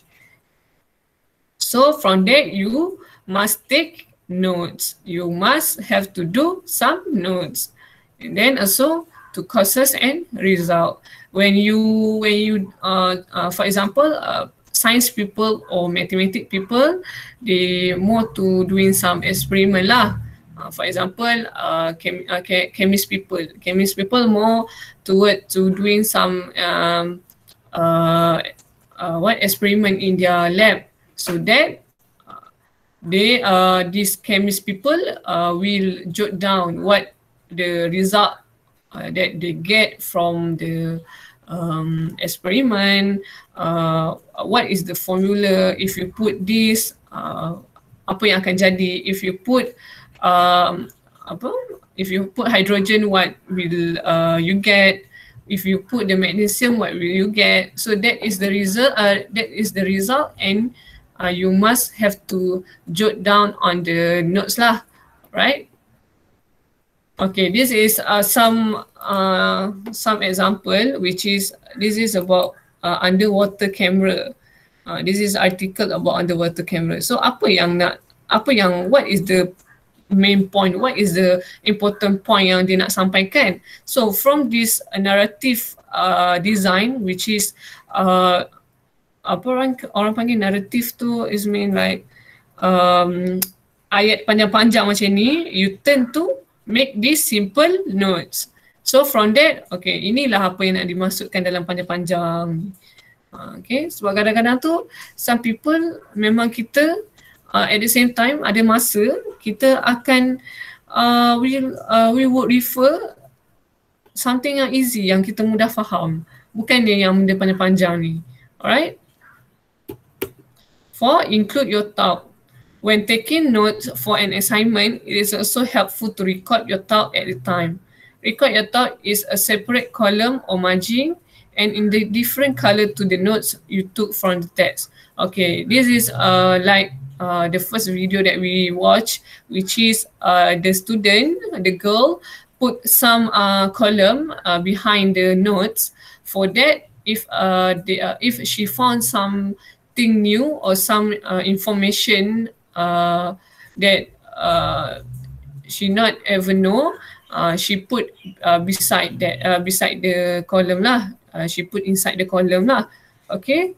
So bila kamu buat some research or kamu buat assignment and then kamu find something yang kamu tak pernah sangka benda tu, benda yang baru, and then bila kamu doing some reading or observation, of course you have your own thought. Kamu ada your own opinion.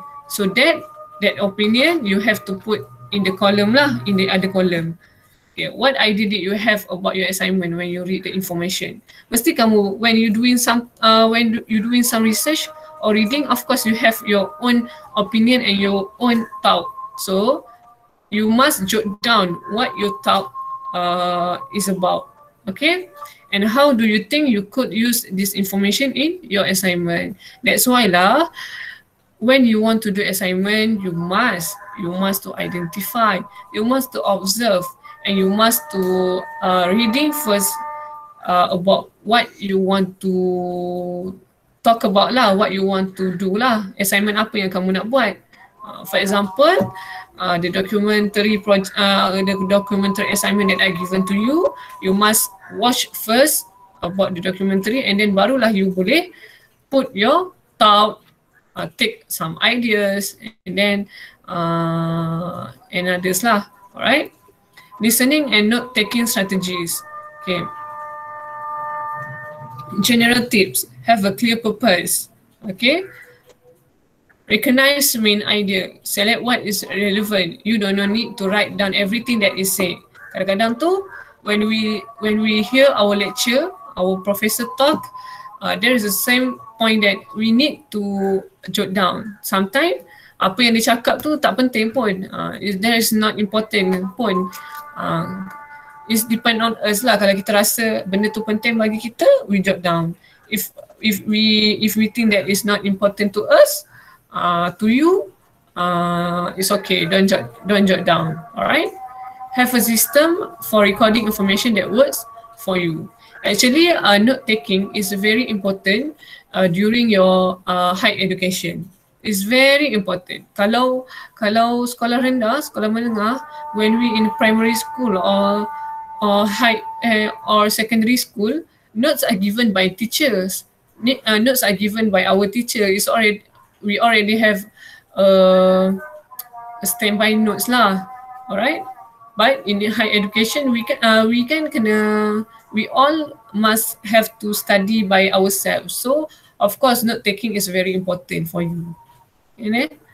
Strategies to increase comprehension and improve note taking. Okay. In our primary school, in our exam in school, we have the part of comprehension. Itu di mana kita perlu mengenal pasti, petikan dan jot down the answer in the paper. Maksudnya kita yang dalam English tu part comprehension tu, kita kena pasti apa isi yang dia nak masukkan, and then jawab soalan dekat bawah tu. Okay, number 1, what is talking about, blah blah blah blah. So samalah macam note taking pun. You have to make sure you identify lah what the comprehension is about. Okay, so strategy to increase comprehension is make notes before the lecture, revise the previous lecture or tutorials.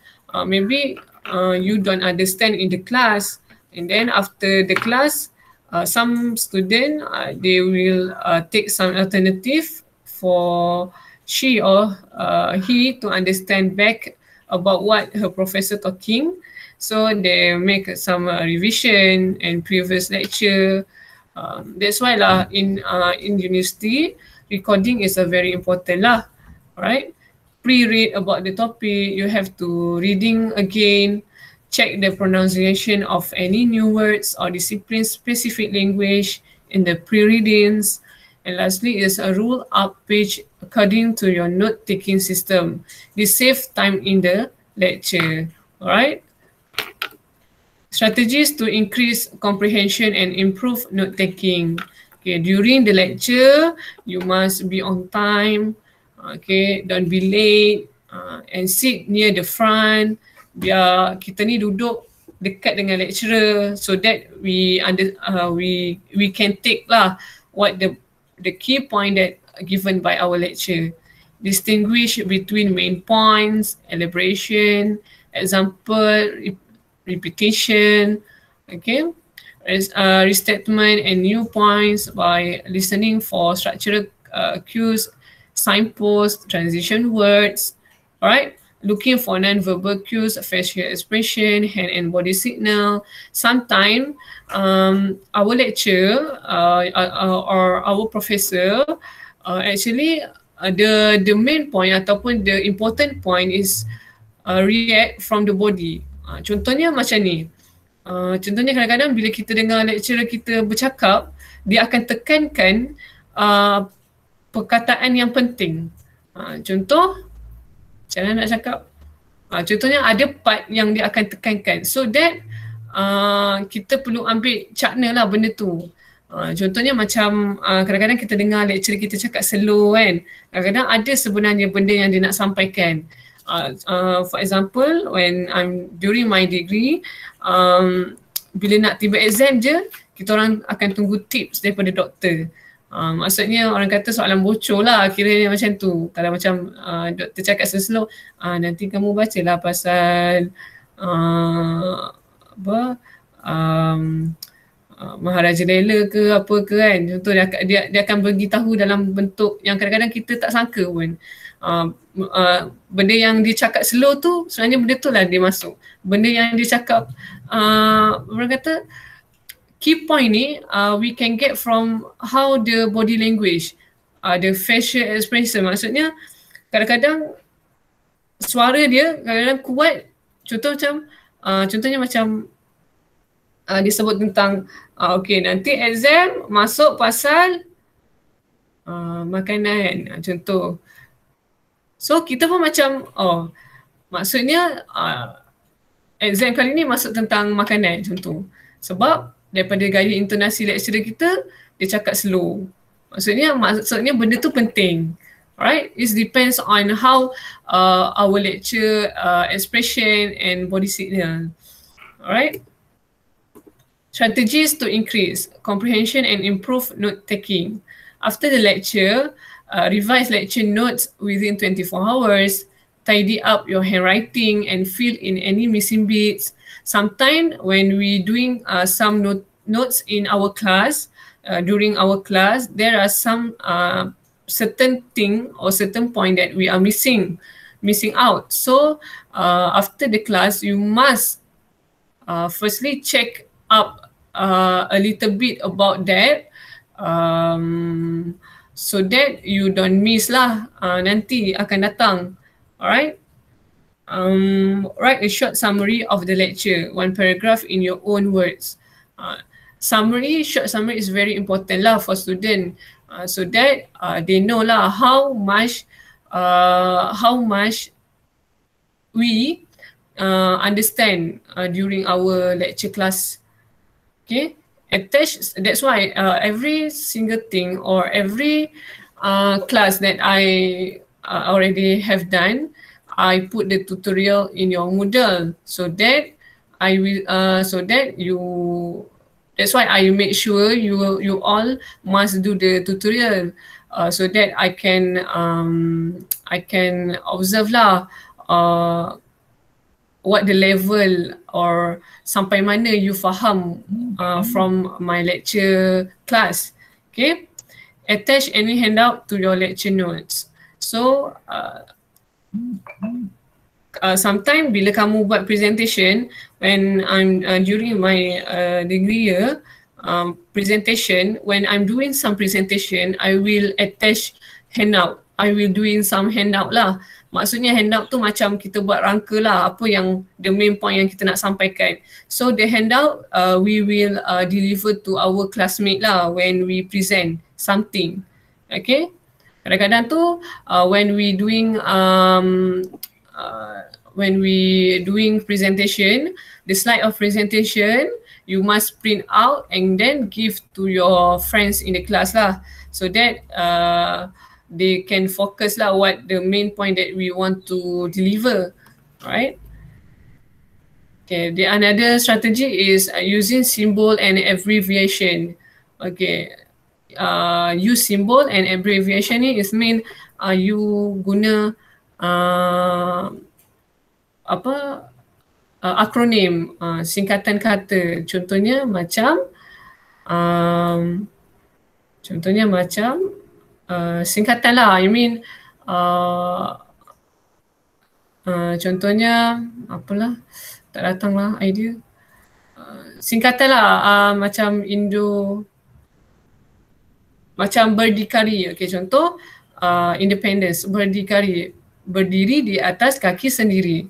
Itu berdikari is the short term from berdiri di atas kaki sendiri. That's why lah jadi kepada berdikari. Itu one of the example lah. So abbreviation is a very important for you to understand lah, for you to understand and for you to memorize something important. Develop a system of symbol and abbreviation, some personal, some from your courses. Be consistent when using symbol and abbreviation. Sometimes, okay, contohnya kan, kadang-kadang saya akan buat I will jot down like this my note. For example, like this. Use like, okay. For example, I always use a symbol like this.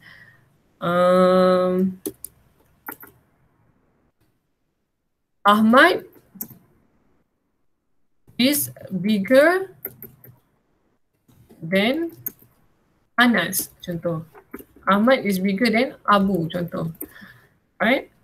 So, the symbol that I use when I'm doing some notes, because I am dulu when I'm in secondary school, I take economy and science stream. Saya ambil ekonomi, prinsip account and science stream lah, macam fizik, kimia apa semua tu. And then when I'm jot down some notes, I will use some of the terms and symbol of the economic and science term. For example, Ahmad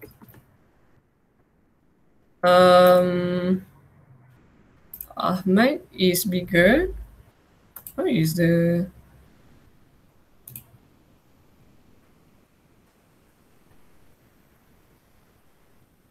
symbol?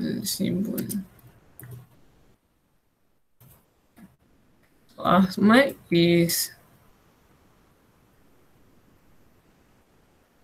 bigger. Okay.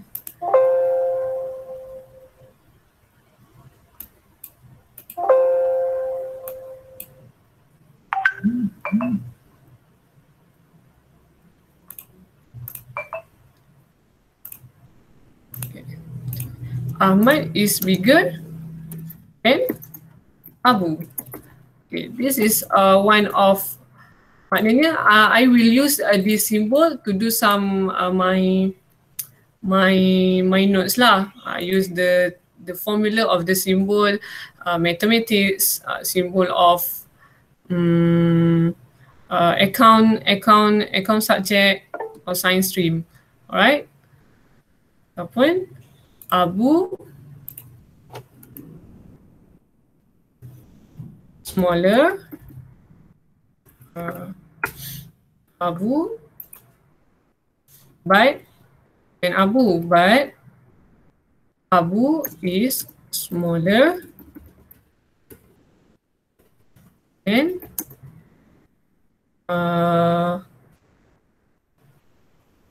Adam. So then when you use when you put in your notes, kamu buat cara nota kamu sendiri, Ahmad lebih besar daripada Abu dan lebih kecil daripada Adam.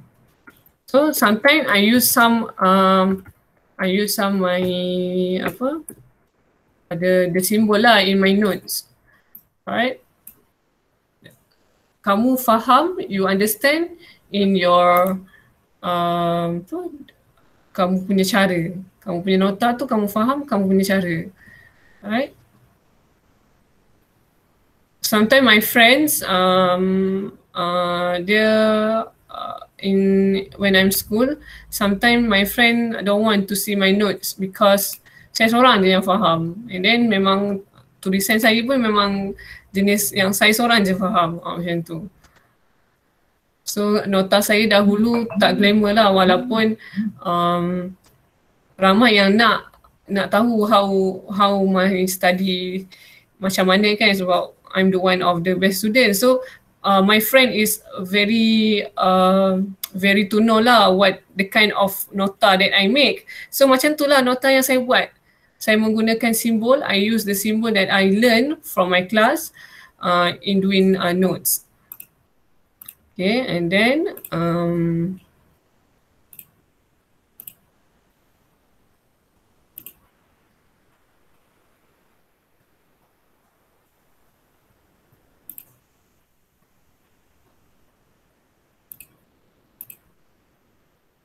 okay.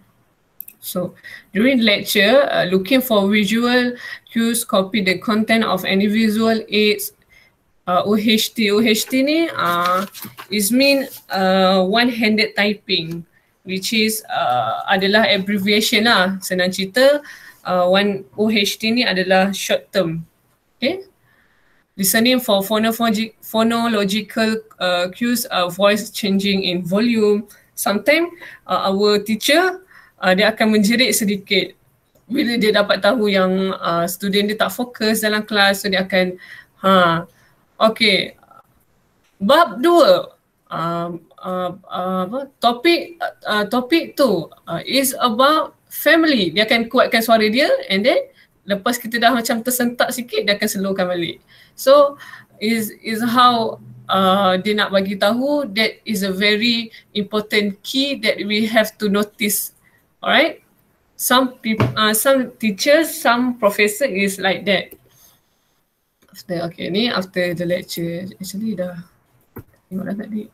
Okay, this is some I use full abbreviation to save time lah. Macam saya buat tadi, what I'm doing just now, this is the symbol that I use, right? Okay, bersamaan dengan berapa kan? Contoh kalau kamu belajar kimia, when you learn about kimia, physics, you more to tend to use this kind of symbols lah. Alright. Macam for the chemist people, we have the timetable lah. Kami ada chemist punya timetable tu, yang di mana the term of saya tak ingat lah kimia. Hydrogen macam mana, H2O, magnesium Mg2, kalau carbon C18. This is the term or the symbol that we must use for when we making some notes. Alright. AM is morning, actually is and so on. Okay. Right. This is some example lah. Abbreviation, this is common abbreviation. So for example, E.G. This kind of abbreviation is mostly we can find in encyclopedia or in the dictionary. Any kind of dictionary or any kind of encyclopedia. There's a lot time of common abbreviation that they use in the book lah. Alright. Abbreviation, discipline specific abbreviation. In chemistry, for if magnesium we use Mg, for gold we use Au. Okay. In the case of quantities and concept, these are represented by Greek letters in many fields. Contohnya alpha, A, B for beta, C for Charlie. Okay. For example, when I'm doing my military training, we have our own tactic, our own communication tactic, which is called as semboyan. Contohnya, kalau kamu when you watching some military movie, diorang akan dalam hutan, diorang pakai satu jenis phone yang besar tu, yang dia pakai the area lah, untuk dia berhubung dalam hutan kepada the base camp diorang. Okay. Contohnya macam apa yang saya belajar, contohnya kalau kamu daripada platoon 3, battalion 1,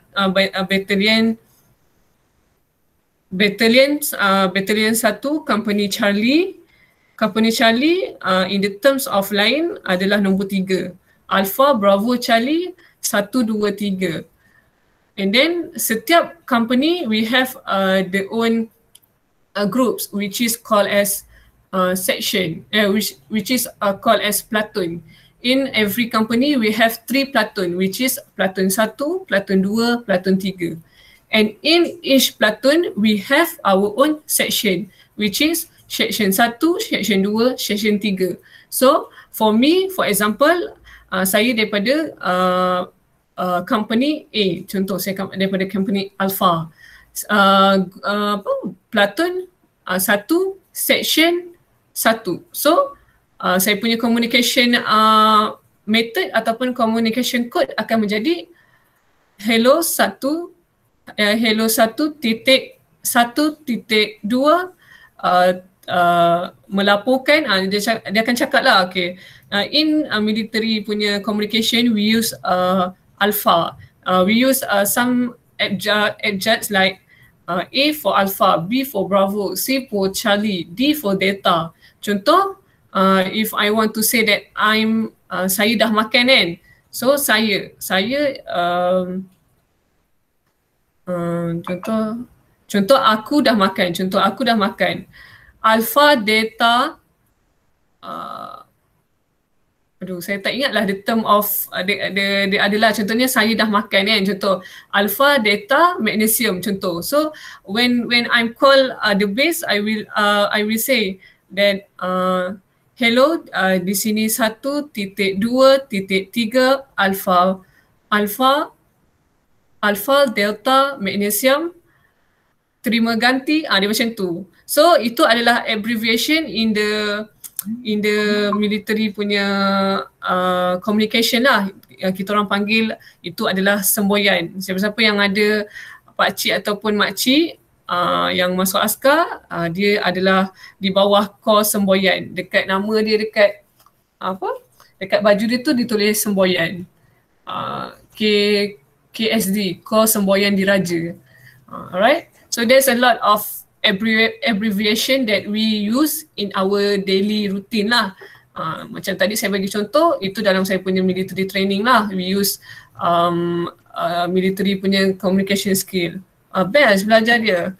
Kadang-kadang kita pening kepala untuk hafal benda tu. Daripada A to Z, dia ada nama dia, kod dia. Dan kod tu kita perlu simpan lah untuk diri kita supaya orang tak tahu, musuh tak tahu, macam tu. Okay. Abbreviation, 3 point, personal abbreviation. Here you can shorten any word that is commonly used in your lectures.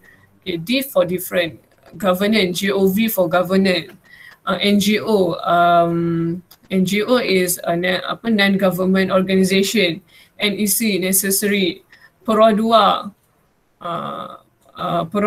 proton, what kind of thing, macam-macam lah, the kind of abbreviation lah that we can use in making notes. Use concept maps and diagrams. You can set down information in concept maps or diagram. This present the information in a visual form and is unlike the traditional linear form of note taking. Okay, kalau kita, we have two concept ataupun two type of doing notes, which is first in linear form. Linear form ni maksudnya kita buat nota tu dalam keadaan yang mendata. Maksudnya kita buat macam pakai pen hitam, pen biru, and then tulis-tulis tanpa adanya diagrams, tanpa adanya table. So benda tu tak menarik lah. It's not very interesting and kita tak attract lah towards our notes. But when we use the concept of maps ataupun we use some colors in our notes, is a very dia akan memberi the high impact lah for us when we do some revision. Okay, use concept maps and diagram. Actually, I think starting from 2013, school in Malaysia, school in Malaysia already use the mapping concept. Alright, apa orang panggil IMAP? IMAP ke? It's not IMAP.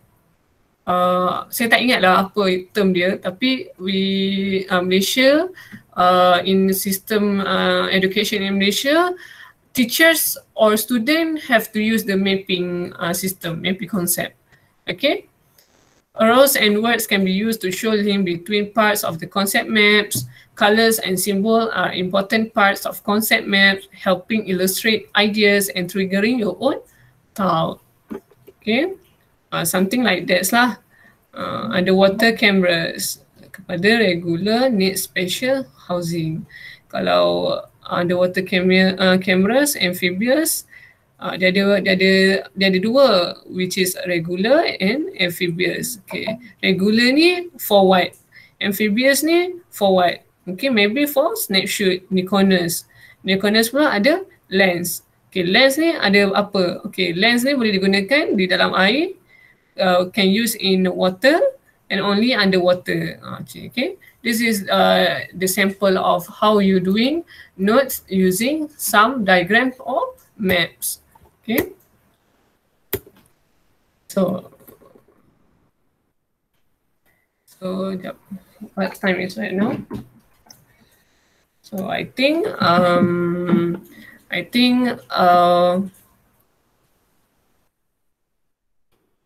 we stop here. So our class will end early. Saya akan habiskan awal untuk hari ini. So setakat ini sahaja kita punya lecture. Note taking system will be continue next week. Okay, so okay, this is the end of our slide. Alright, I hope you all understand what I mean and what I'm giving in this our lecture session. If you don't understand, you can ask me further using a WhatsApp group or PM lah. Okay, if I'm free, I will balas lah kamu punya, I will reply your message lah. Okay, so ini sahaja our learning today. So okay, dah habis. So ada apa soalan nak tanya tak? Did you have any question that you want to ask? No, if not, we will end our class lah. Okay, kalau ada apa nak tanya, kamu boleh tanya. Okay, for the draft, make sure you send to me selewat-lewatnya hari Jumaat, okay? Nanti I give some example for how you to make the draft. Draft ni adalah you buat some, untuk draft pertama ni I need some rangka sahaja. What the point that you need to put in the assignment report. Okay? Okay, itu sahaja daripada saya. Sorry. Alright. The draft, can I put the extra knowledge inside or not? Yes, yes, you can. Okay. You can put in the draft. You can put anything that you want to put, and then you give to me. I will recheck again lah. Apa yang patut dan apa yang tak patut. Alright. Okay. Put the picture also. Picture. If you want to put the picture, boleh je. Tapi kalau you tak nak letak picture pun tak apa. Picture is a very important when you doing report assignment. Bila kamu dah pergi kepada report assignment, is important. Tapi waktu nak buat draft, nak buat rangka tu tak perlu pun tak apa. Tapi kalau untuk nak memahamkan saya, you boleh letak benda tu. Okay? Okay, thank you. Alright. Okay, kalau tak ada soalan lagi, kita end our class lah. Okay. Ada soalan lagi tak?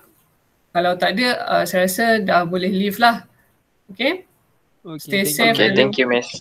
Okay, thank you, Miss. Thank you, Miss. Thank you, Miss. Assalamualaikum. Thank you, Miss. Thank you, Miss. Thank you, Miss. Okay, Miss.